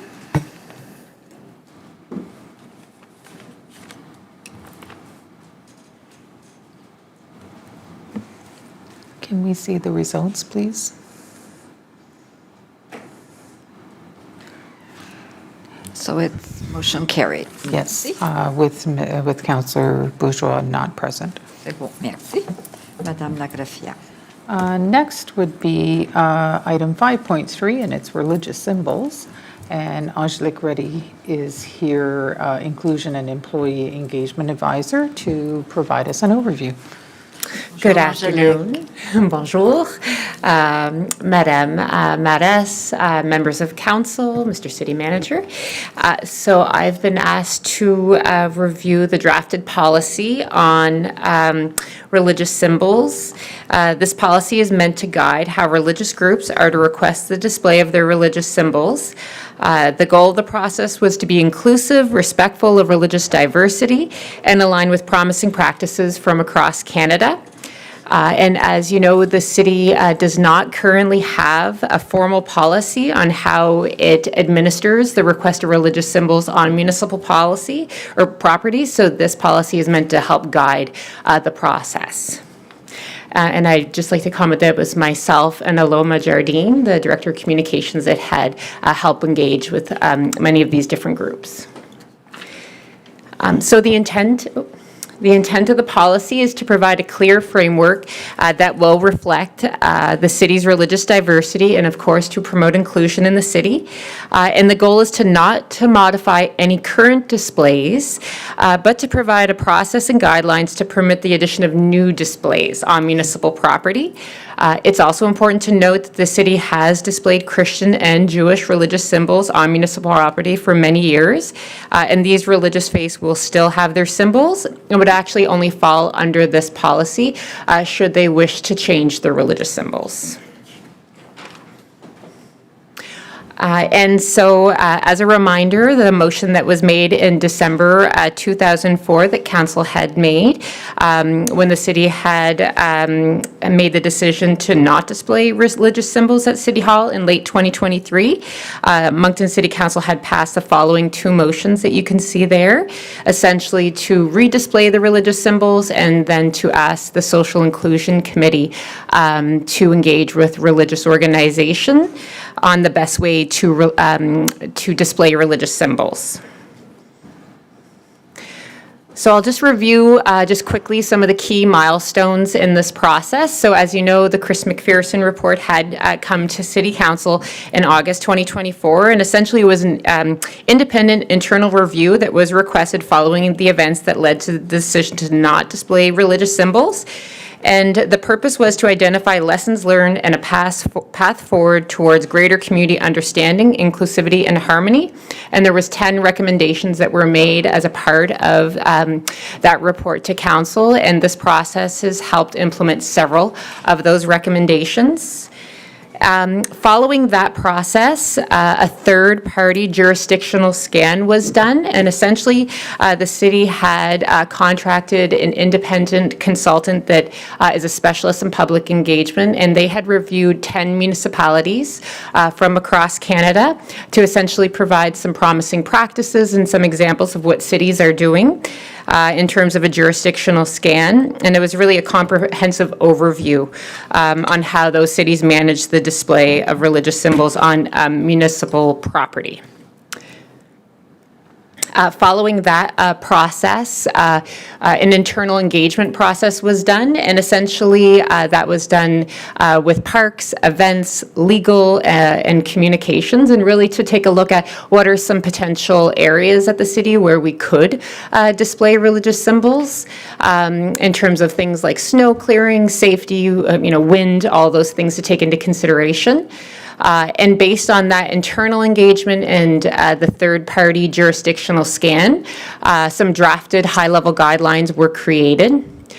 Those drafted guidelines and an engagement plan were presented to the Social Inclusion Committee in October of 2024 for their feedback and review. And then in November, engagement was done with religious organizations or religious leaders.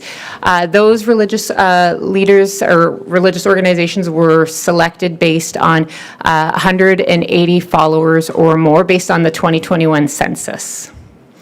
And following that, information was collected, feedback was incorporated, and then it was brought, an updated guideline was brought to leadership in January with the final updates. Again, after that, a few small little revisions to leadership, and then again to the Social Inclusion Committee just a couple months ago for their final review, and then that brings us here today. So in terms of the discussion with religious organization, it was a very insightful, positive discussion. We met with the religious leaders, and the scope of the engagement was to better understand the needs, considerations, and potential suitable locations that would appeal to the religious community in Moncton for the display of religious symbols. And the goal was essentially not to take anything away, but to create a policy and process for new religious groups to request their symbols to be displayed. When we went into that dialogue, there was two non-negotiables that we went into it with, which was basically we're committed to displaying religious symbols on municipal property, and the focus is on religious symbols and not necessarily cultural symbols. So the religious organizations or leaders that were consulted, you can see here. So we had met as a group with the Christian community, and you could see the leaders that we had consulted with: Jewish, Sikh, Muslim, and Hindu. And so prior to meeting in person with all these leaders, we did do telephone calls with them, asking them to identify who they wish to attend the meeting. And following all of the meetings, we had shared back the notes with the religious leaders to make sure that we had captured the right information based on their feedback.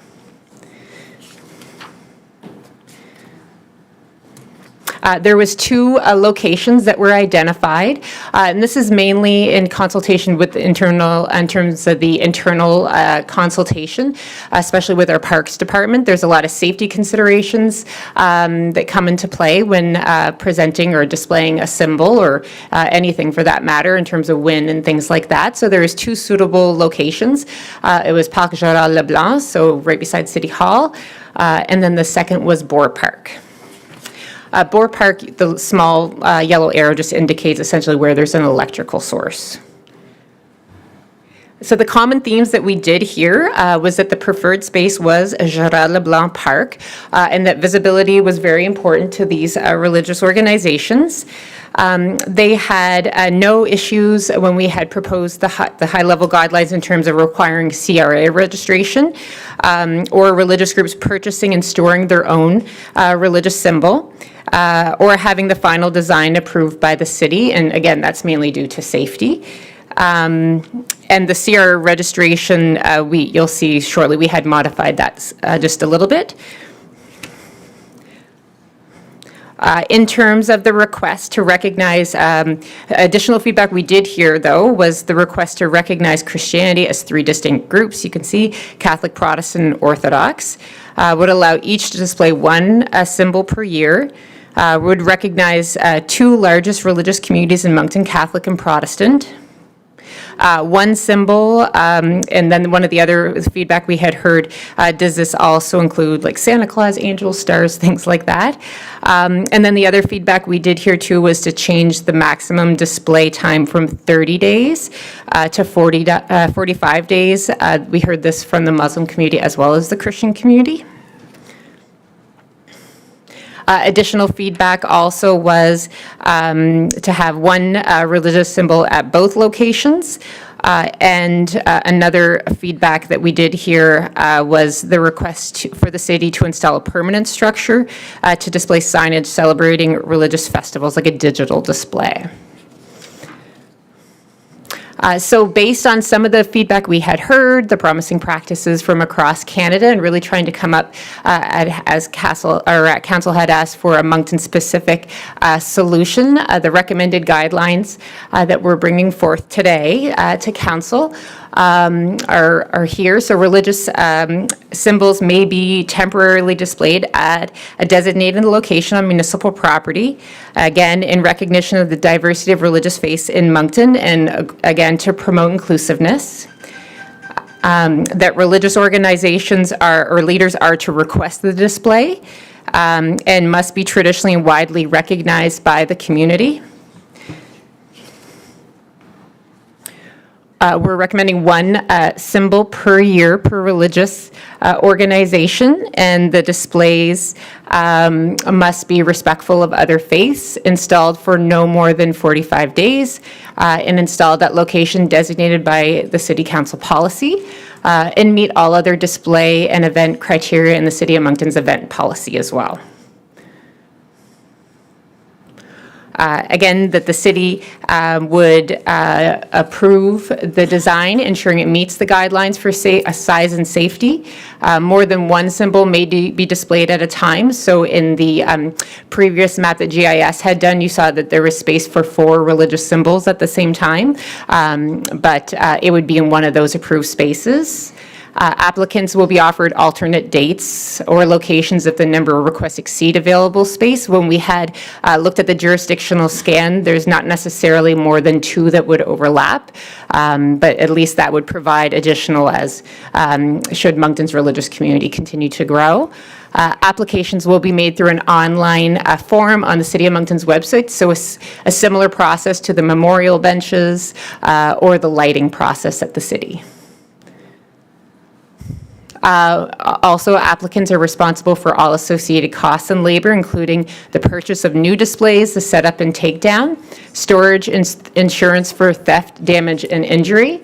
And city administration will administer the policy to seek clarification from council as necessary. Also, rejected applicants will be provided with reasons for the rejection, and they'll also have an opportunity to appeal should they be refused, and this would be through our CAO. So those are the recommended guidelines. Open it up. Merci beaucoup, Angélique. Merci. We do have a motion, so Councillor Steves, you wish to move, and seconded by Councillor Butler. Questions, Councillor Steves? Yeah, I do have a question. Thank you, Deputy Mayor. Thank you, Angelique, again, for all your work on this and consulting with all the different faith leaders and whatnot. I spoke to several of them. They're really pleased that they were able to give some feedback on that. My question just is regarding the manger. A couple years ago when we were discussing it, I think I was told by Alexandre maybe that it was on its last life. And maybe I'm getting that confused with what was at Centennial Park, the white lit up symbols. I'm just wondering if anybody's checked in on that condition and if this is the right time to purchase that, and just to, if it is on its last life, but now we've got new life, it is able to be displayed again more long-term, who makes that decision? And the second part to that is, has there been any thought about a plexiglass piece on that trailer to prevent people from going in? I know we laugh a little bit at it. The baby Jesus has been stole several times. But a piece of plexiglass, I would think, to enclose that might be wise now that we're moving ahead. Perhaps you've had conversations about those things. Yes, actually, in terms of the trailer, so I believe Dan Hickson Parks would probably be best to answer that. However, the trailer itself, from my understanding, the hinges on the trailer that holds up the manger that's essentially what's on its last life. Okay. But the actual manger itself, I think, is still in good condition, as well as all the structures that are in there as well. And so I think it's more of the trailer. I think it can be lowered, like that the manger itself could be lowered onto the ground and still fall within this policy. However, the Christian community can certainly decide should they wish to update it. If they were to update it, that's when they would fall under this new policy. But just by lowering it onto the ground and taking away the trailer, when it does become actually unsafe, they would still fall under this because they're not changing it. The plexiglass, I did ask about that too, and I think that is something we'll be looking at this year as well to make sure that there's no more thefts and things like that. Great. Well, I really think the Protestant and Catholic Jewish communities will be happy with this new policy, and so we're thankful for that. Merci. Any other questions? If not, we will go to the vote. So it's electronic.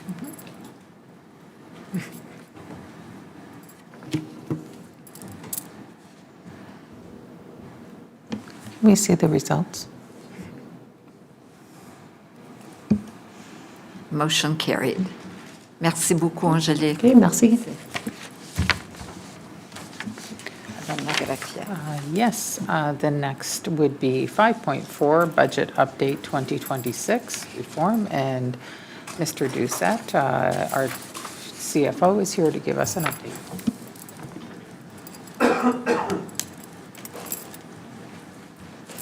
Bonjour, Jacques. Bonjour. Just waiting for the presentation to come up.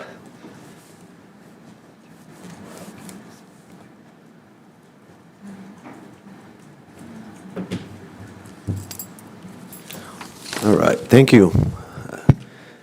So today we're going to give you a budget update. It's a little bit early in the process, but there are two happenings, two things that have occurred under kind of the provincial decision-making process that will impact our budget. And for us in administration, we begin our budget process normally in June. We get some preliminary information and then we go into it. So today, the two things we're going to be looking at is, one is the provincial assessment freeze. So that is one thing, which will occur for the 2026 budget year. The second thing is to review the potential impacts of the fiscal reform's new funding model. So these are two different things. There are two different things happening at the province. The fiscal reform, this began under the former provincial government. It had to do with the provincial local government reform, and it was a fiscal framework to ensure that municipalities have the proper funding to operate. The provincial assessment freeze, the first item, this just occurred probably a month and a half to 2 months ago. And so there are two different processes. They will both impact our budget, but we don't know yet to what magnitude. So the purpose for this today is to discuss these two things. How will it impact city budgets? We're presenting options to council today. There are more options than that. We're just presenting three that we feel as administration is reasonable. And today, it's really to get some preliminary feedback. We'll be back to council in August or September before we finalize the draft budget. But for today, it's really to seek preliminary feedback or so on, because it will help us in establishing next year's budget. So the first thing we're going to discuss is the provincial assessment freeze. So what that means is, for taxation purposes, all assessment of all properties are frozen for the 2026 budget year. So for tax purposes, if you were paying on the value of your house was $300,000 last year, it will be the same next year. The same applies for also commercial properties as well. The only exceptions are new constructions, major improvements, sales and transfers of properties. I'll focus a little bit here on major improvements because that's a question that I often receive from my desk. So if you make an addition to your property, it's only the portion of the addition that will be assessed, that will increase. So that doesn't mean that if, for example, you build a garage, that your entire property will go at it's just the value of the addition or the renovation that will get assessed at the actual value. So the impact of the freeze, what that means is basically, except for sales and renovations or so on, our assessment is frozen from the 2025 budget to the 2026 budget. What it also does, that doesn't necessarily mean, though, that the city does not get more revenues, because again, how a property tax bill is calculated, there is the assessment in one hand, and then there's the municipal rate on the other hand. So it doesn't prevent councils to increase the tax rates, to still get some revenues, but what it's done here, it's put all the political pressures on the local government councils, that if the residents, the commercial owners or so on, see an increase in their property tax bill, the province can ultimately say, well, we froze assessments, those were decisions made by local governments. Versus in the past, it used to be a combined kind of decision-making process that would lead to your ultimate bills. The last time this happened, it forced 41 municipalities to increase their tax rate. And from speaking to my colleagues across the province, there will be some who will have no choice but to increase the tax rates. That's just the fiscal situation that they're in. And the other impact of the freeze is it prevents local governments from reducing the tax rates, which is really beneficial when people are building new projects or so on. So Moncton City Council has reduced the tax rate by 21 cents over the past 4 budget cycles. If you're building an apartment building or something like that, the property taxes, it's your second biggest expense line after the mortgage. So that can make a difference on future new projects. So today we mapped out 3 options, kind of explain a little bit. The number 1 option that we've matched is to maintain the tax rate just as it is for the 2025 budget. The other one is to increase the tax rate by 2.5% to 1.3954. Reason we chose this is that 2.5% aligns, is very close to what CPI is running right now. And the third one is increase the tax rate by 4.5% to 1.4227. That 4.5% is similar to what council approved in the 2025 budget last year. So that's why we chose those 3 options. Again, there could be options that are more than 4.5%. Again, reduction of tax rate is still a possibility. So there's many different options we could look at. But these are 3 that we feel will provide a good guideline on where council feels we should end up at. This is just a summary to provide some information to council that if we were to maintain the tax rate, we have to remember that a lot of our expense line items, our collective bargaining agreements, our NB power rates, our contracts or so on that are locked in with inflationary increases in them. If we maintain the tax rate as a city and nothing else changes, right now we're probably looking at a deficit of 1.5 million to 2.5 million. We can overcome that because we have a $230 million budget now, so it's not the end of the world, but it's just a good picture to show. If we increase by 2.5%, that could mean that, again, the resident would see an increase to their property taxes around $120 from the 2025 budget year. It would provide the city a surplus from 2.4 to 3.4 million, and the same would go for the 4.5%. And again, the table we're showing here now does not include any information from the fiscal reform, and I'll get into that a little bit later on. So what does this look like? Why did the province decide to freeze assessment for 2026? And this slide would kind of summarize it. So a property, and we're using a property assessment of $350,000. The one thing that's important, and I'm not sure if you've read it, in Moncton now, there was an article, I believe it was in CBC or another of the media, on the $350,000 property right now, people could be paying $15,000, $20,000 25 different property tax bill. Right now, because of the spike protection mechanism, it all depended at what time you bought your house and where you're at, because we're not paying, residential properties are not paying their property tax bill on the real assessment of their property.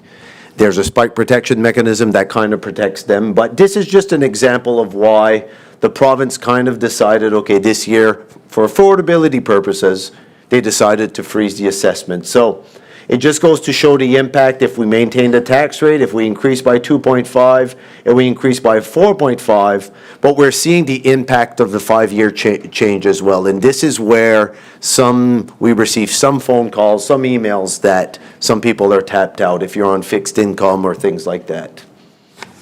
So option one, this is the one we're going to spend a little bit more time because it will have a bigger impact on the city if council decides to move forward with this. So the first one is we keep the tax rate exactly the same.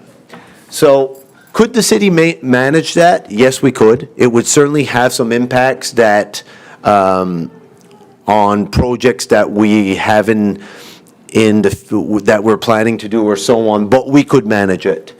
One way we could manage it is we pay for a portion of our capital budget, we pay it through our capital from operating. So rather than bond, we pay it directly from the budget.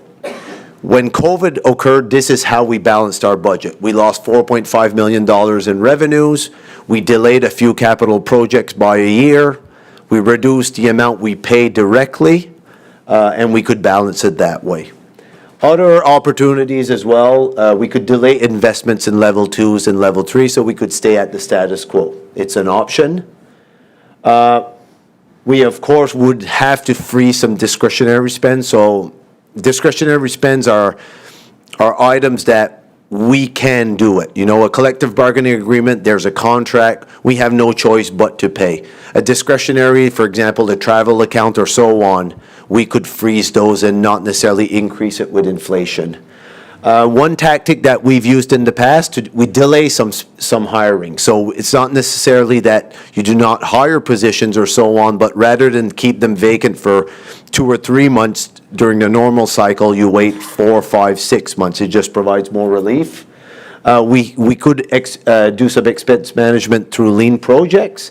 They will take time, they do have impacts, and of course, we can always increase user fees. We talk about Kodiak Transpo, all the other recreational activities, some parking tickets or things like that. We could always look at that. But really, it's your capital from operating that is your biggest driver to be able to balance a budget for the city of Moncton. Now, that's the provincial assessment freeze, assuming that nothing else happens or so on. If we maintain the tax rate, there could be some consequences, reduction in capital projects, expense management, or so on. Now today, we're also going to talk about the fiscal reform.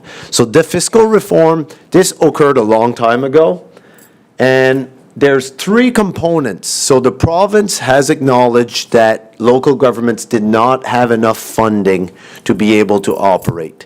It applies to different local governments in a different way. For us in Moncton, some would consider our fiscal position to be really fortunate. We see growth, we have new developments or so on, but there are other areas of the province where they do not see the same benefits.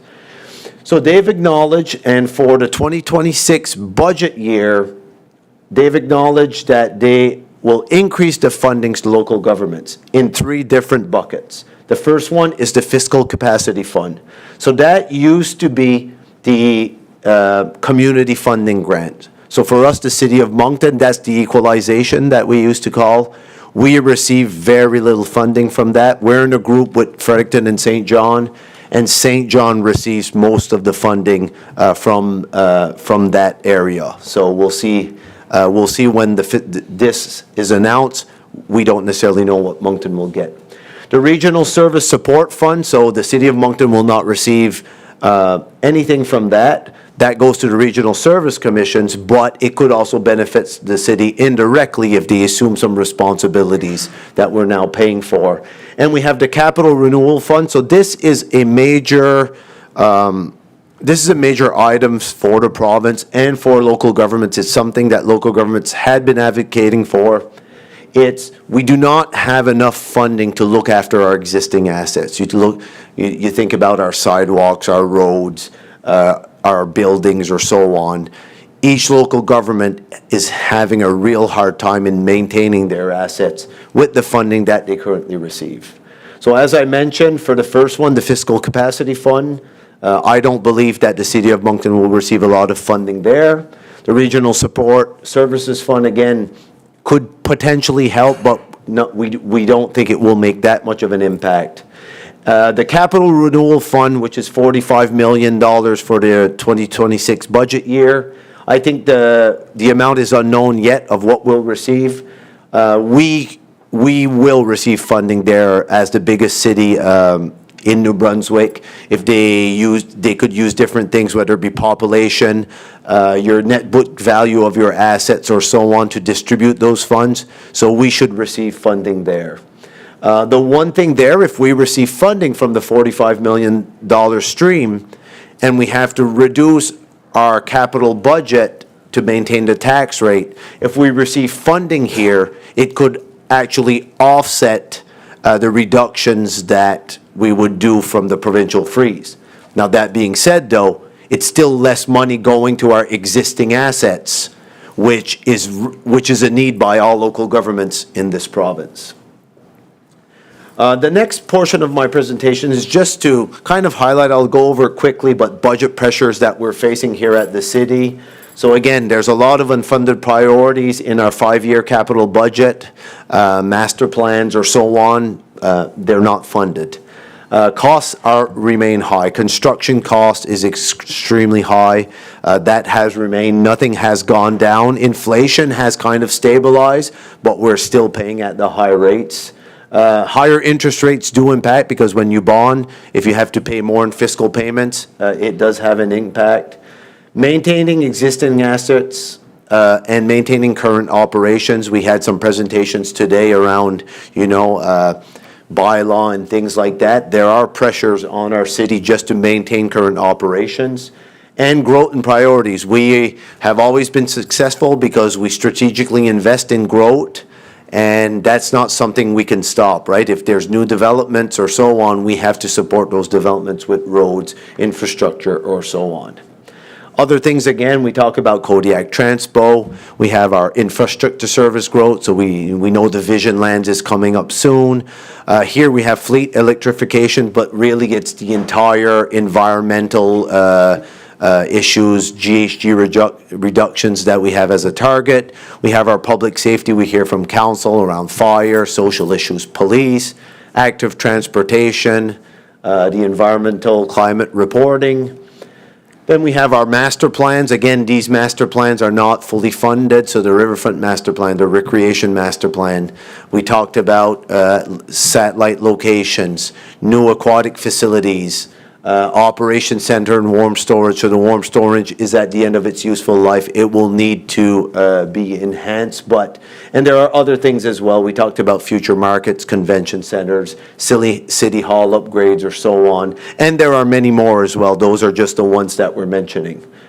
So to summarize this, again, and it's just a preliminary update, but Council has the option to increase the tax rate to offset provincial assessment freeze. Council did reduce the tax rate when we were seeing major assessment increases, so it's still an option. So the provincial assessment freeze, it's only one component. Council ultimately still has the decision. We can maintain the current tax rate, but it's going to impact our ability for 1 year to fund priorities. It is what it is if council determines to do so, unless the fiscal reform funding that we receive will offset the provincial assessment freeze, right? And again, as always, for city budgets, we have to be in a balanced position. Prioritization is going to be really crucial for the upcoming budget, including the 5-year capital plan. So our plan right now, when this presentation was supposed to go 2 weeks ago, was to return in August for council for final budget direction. It may have to be September based on some information that I've received from the province. We may only know the result of the fiscal reform in early September. So that may be one thing that it may be a month late, but it doesn't really matter one way or another. We'll come back to council for final direction. And today, the purpose, again, is to receive feedbacks, to answer questions or so on. I know Councillor Crossman had some questions, so I'll let him ask and I will respond before going there. And it's really to hear from council today as we embark on our budget process for the summer. So that's all for today. Merci beaucoup. Merci beaucoup, Jacques. Excellent travail, hein. Merci. Donc, on a des questions. Il n'y a pas de motion sur ceci. Donc, est-ce qu'il y a des questions?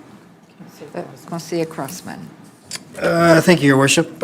Jacques, thanks for the presentation. I know a lot of work has gone into it. I've seen it through, agenda reviews. You're always bringing it up. And what happened with the province with regards to the assessment freeze, you brought it up automatically to agenda review, and you were concerned about it then. So I do have a couple questions. I did send them to you, and I've made a few more questions as you went through your presentation because you jogged my memory. A couple years ago, council put this out, or city staff put this out, and you know what this is. Yes. This is a breakdown of somebody who pays on a $300,000 assessment house. They would pay $4,300, let's say, in property tax. So my question to you is, as I look at this, all that property tax comes back to the city of Moncton, that $4,300. And it pays for fire, police, road, solid waste pickup, public transit, everything that you mentioned here.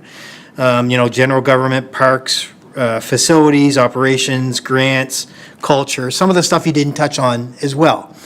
But all that money comes back to the city of Moncton. So with the property assessment that's going to go on and the freeze that's going to happen from the province of New Brunswick, where do we go from here on all those beautiful things? Because that money comes into the city of Moncton to be spent on the citizens who's paid the taxes, but the province has frozen the money, or frozen the assessment. So can you explain to me the difference between freezing of the assessment and what the city of Moncton does with the tax money that we collect? Yes, thank you, Your Worship, to Councillor Crossman. So I'll kind of elaborate a little bit on just how it works.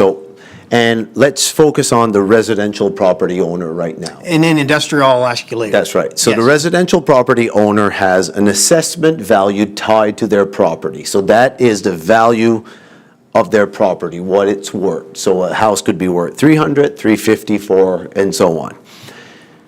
That's the assessment portion. That's one piece of how a property tax bill is calculated. The second piece is the municipal tax rate that is applied to that assessment. Okay, so just before you go away from that assessment, I got a knock on the door. A gentleman from the Residential Assessor Property Assessment Services. That assessment is done by the province of New Brunswick. Has nothing to do with the city of Moncton. That is an independent employee from the province, correct? That's right. In New Brunswick, the province is responsible for doing the assessment of all New Brunswick properties. Okay, thank you. I just wanted to clarify that before you move on. So that is the portion that they've frozen. So they've decided that whatever assessment value, property assessment value that you had last year, that is the same value that will be assessed for tax purposes next year. That's what they froze. Now, local governments, councils, will apply a tax rate to that when preparing the final budget. It's your assessment for tax purposes multiplied by your rate that equals your property tax bill.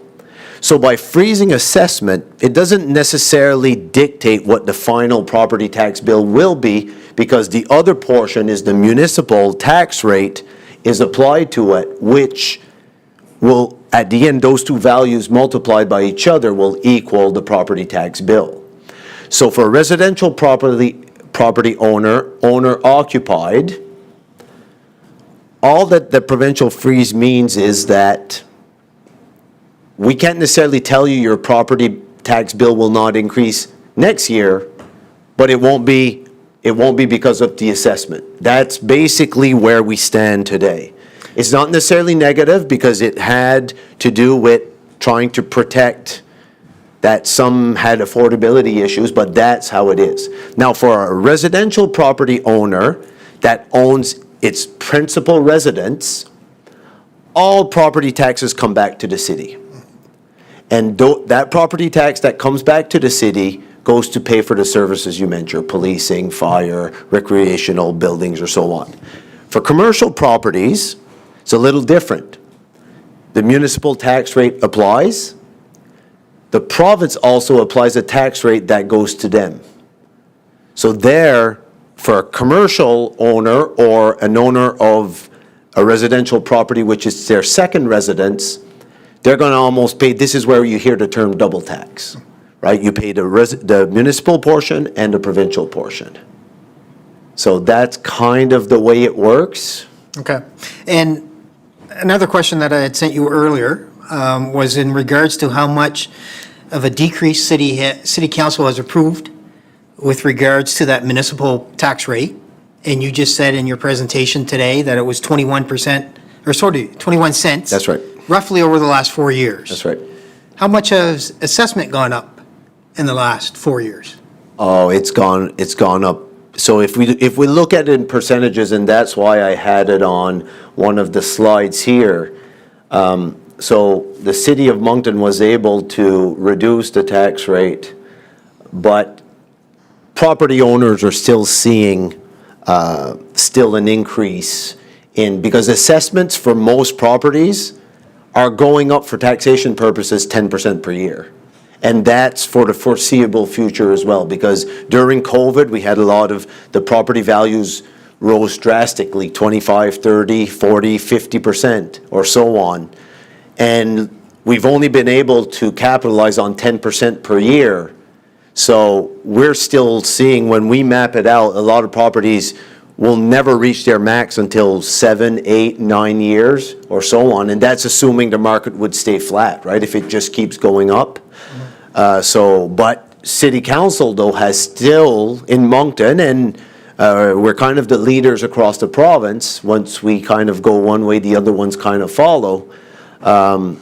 Most local governments who could have reduced their tax rate to try and offset those major assessment increases. Right, and again, just for clarity, those major assessment increases are coming from the province of New Brunswick, not the city of Moncton.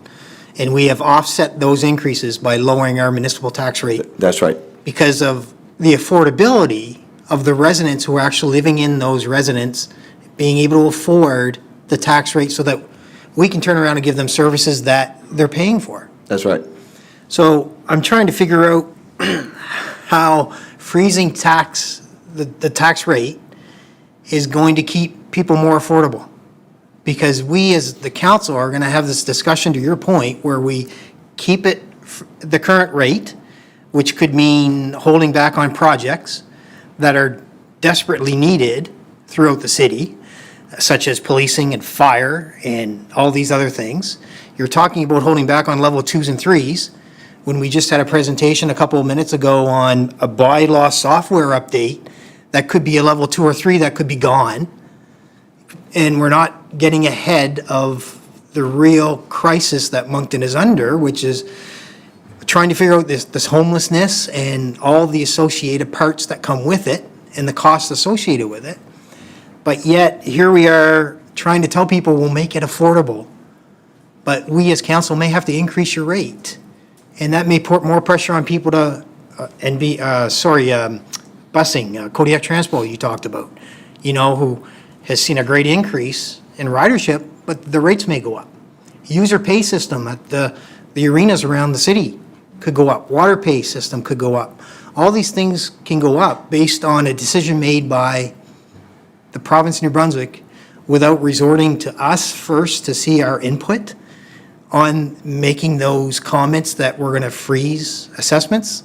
This came to you as out of the blue, right? I mean, when the words were said, the words were said, but I don't think they were talked to with city staff, with city management, were they? From a provincial assessment freeze, not that I'm aware of. Not that you're aware of. Mr. CAO, were you at any point aware of this before it was made public? No, we were not. Okay, good, thank you, I appreciate that. One last question, Jacques, that you jogged my memory on, and I'm going to say it's my last question, but I'm not sure. Yeah, I'll say it is. You talked about the fiscal end of all this, and I've got it in front of me right now. The community grant, how much did we get last year, the city of Moncton, in the community grant? I believe it's 1.2 million. And about, let's say, when I got on council in 2012? I think it was around 12, 13 million back then. Okay, so you're thinking that probably moving forward, you're going to see 1 million, maybe less than 1 million come back to us? Because if I look at this, it's not a lot of money, Jacques, to go around all of these communities. It really isn't. When you think about $45 million, into infrastructure amongst 41 communities, that's not a lot of money. No, so I'll just provide a little bit more information on that one. So the equalization one, that would be your fiscal capacity fund. That's 75 million. Right. It used to be 63 million. Now, with fiscal reform, and I failed to mention this, and I apologize, the funding will continue to increase for the next 5 years. So it's implemented, it's going to gradually increase over the next 5 years. The plan of additional funding was around $130 million that would go to local governments from the provincial. So in terms of the fiscal capacity fund, before this fiscal reform and whatever's announced, which I do not know what the final details will be yet, we were in 2 years not going to receive anything anymore because they've diverted the core grant of that and then they're providing it to the regional service commissions. For the capital renewal fund, 45 million, and that amount will continue to grow though, which is a good thing. That will be your major category that will continue to grow as the years advanced. It's not big dollars in terms of if you look at all local governments, but there's a lot of local governments in this province that don't have a lot of infrastructure. They don't have they just have roads basically, which the province owns, and maybe a municipal building or so on. So that's where the bigger cities should receive good funding.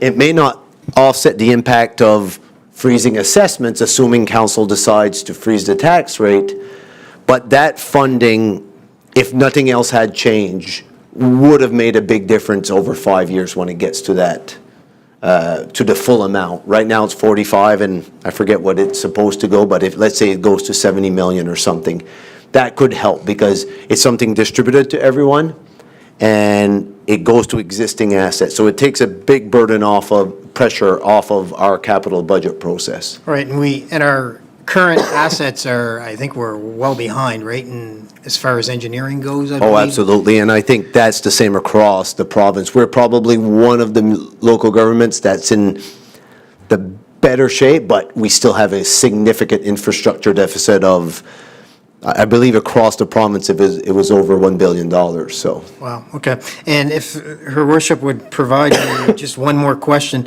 I had it in my email earlier that 8 cents on every dollar, Jacques, we always talk about this at budget. We've seemed to put it aside the last few budgets.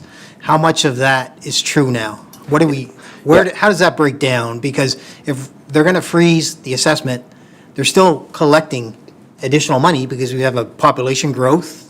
All this tax money is still being collected. So can you explain that? Yeah, so the 8 cents, so this runs from 8 to 10 cents. That's what it is. That is a study that, it's a rate that is calculated by FCM, so the Federation of Canadian Municipalities.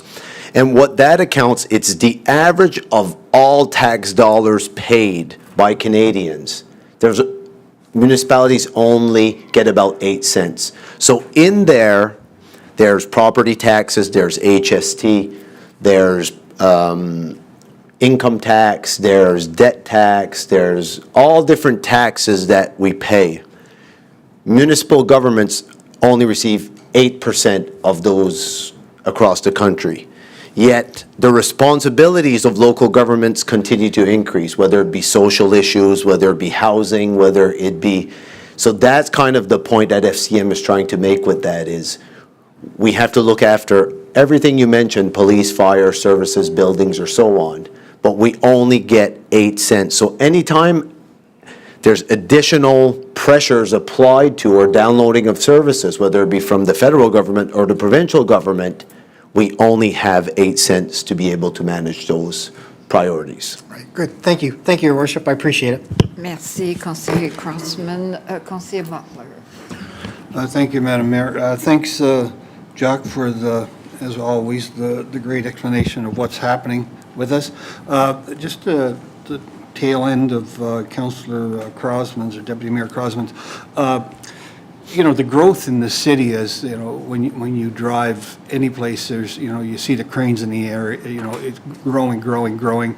I mean, you just go along Millennium Boulevard and it's just unbelievable that's going on there in the north end and downtown. So, with the growth, I mean, with the more, even if they freeze the assessment, there's still, the growth is still there as far as tax dollars coming in to us. So, I just,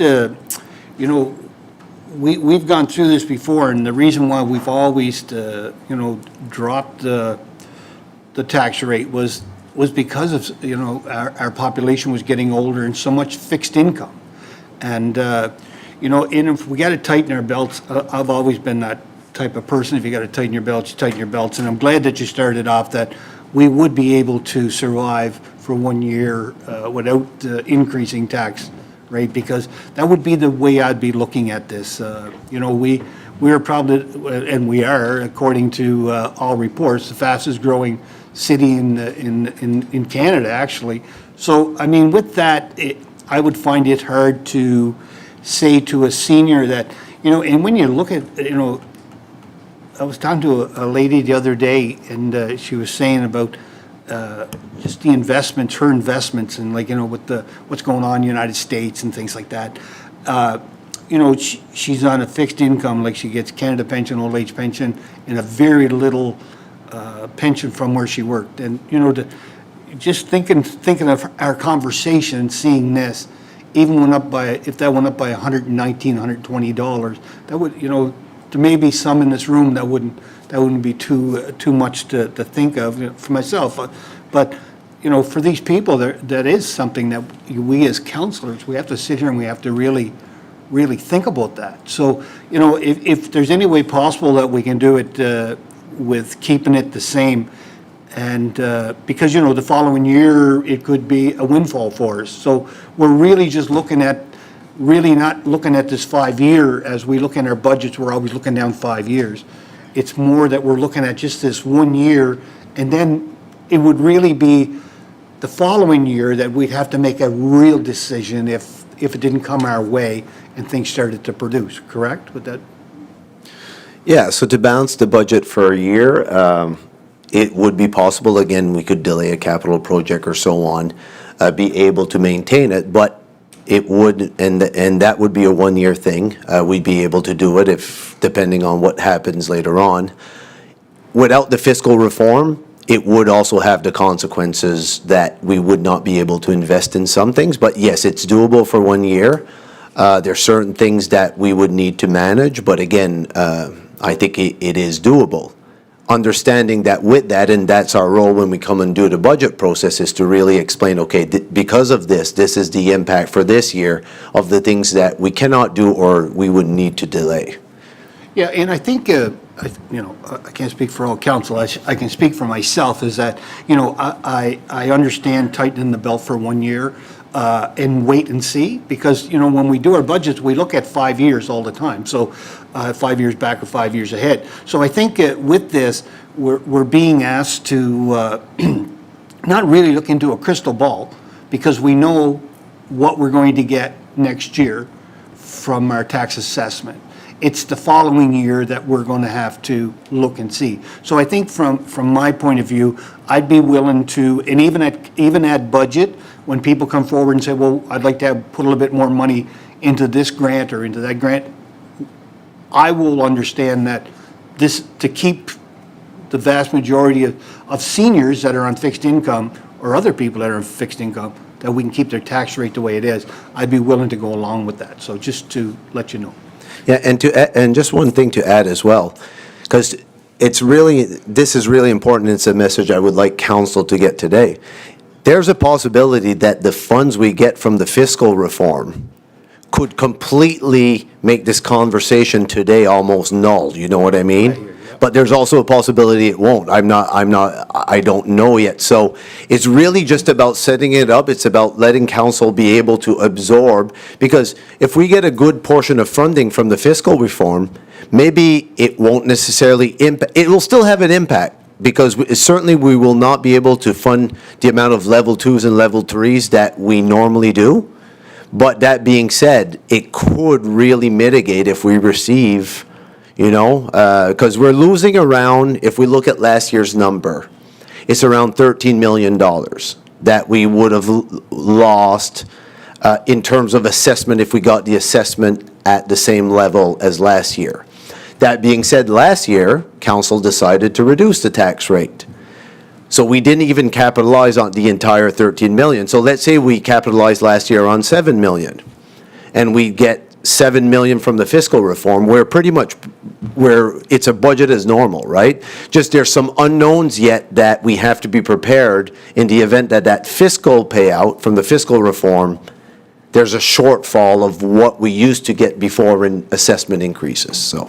Yeah, and I think, to be fair, I think that, from my way of thinking is that we would be able to explain that to the residents, so they would understand that also. So in 2026, 27, it could be different than what it is right away for next year. So, and I think that's important, so we'll have our assessment back, we'll know what the reform looks like, and we'll go from there. But anyway, that's mine. Thank you, Your Worship. Merci, Conseiller Butler. Conseiller Léger. Merci, Madame la Mairesse. Merci, Jacques.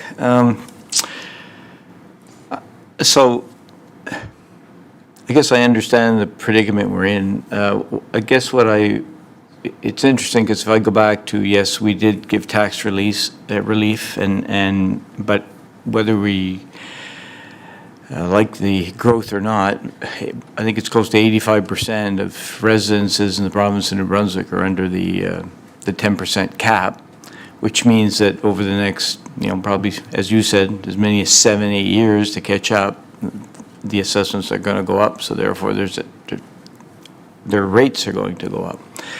I guess before making a decision, I'm not certainly happy that the city would just forego $2.5 million, or it's approximately what you're saying, somewhere in that vicinity in terms of the shortfall.